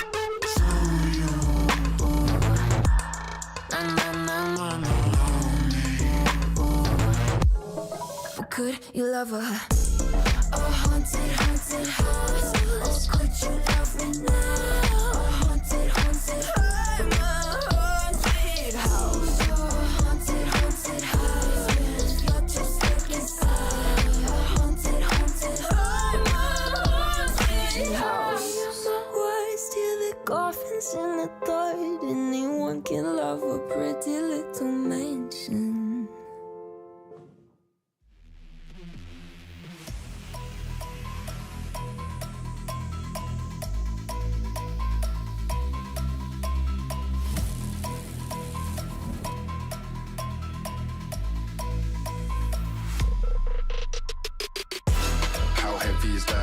Light work with the bass on the track, on my face to the back like I'm taking a slap. I need a drink, but it's straight from the tap.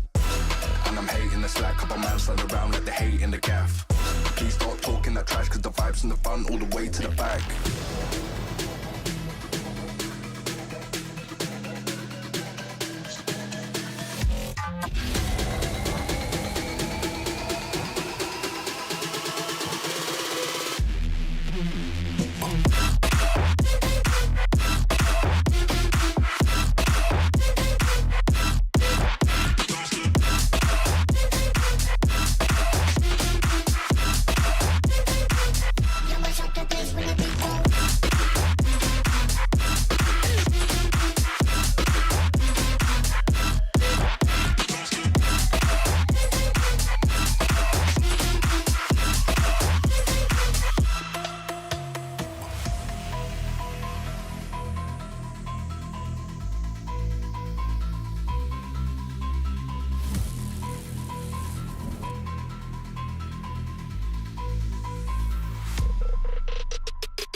Is that light work with the bass on the track, on my face to the back like I'm taking a slap.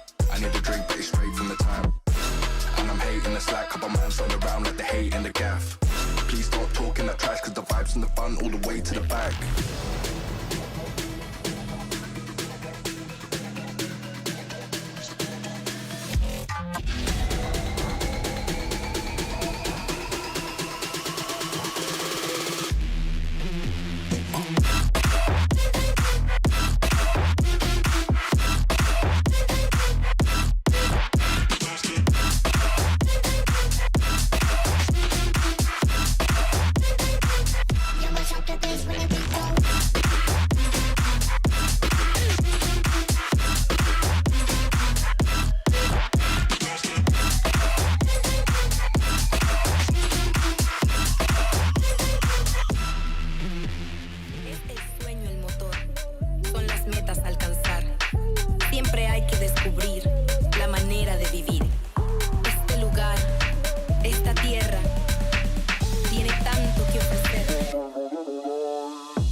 metas alcanzar.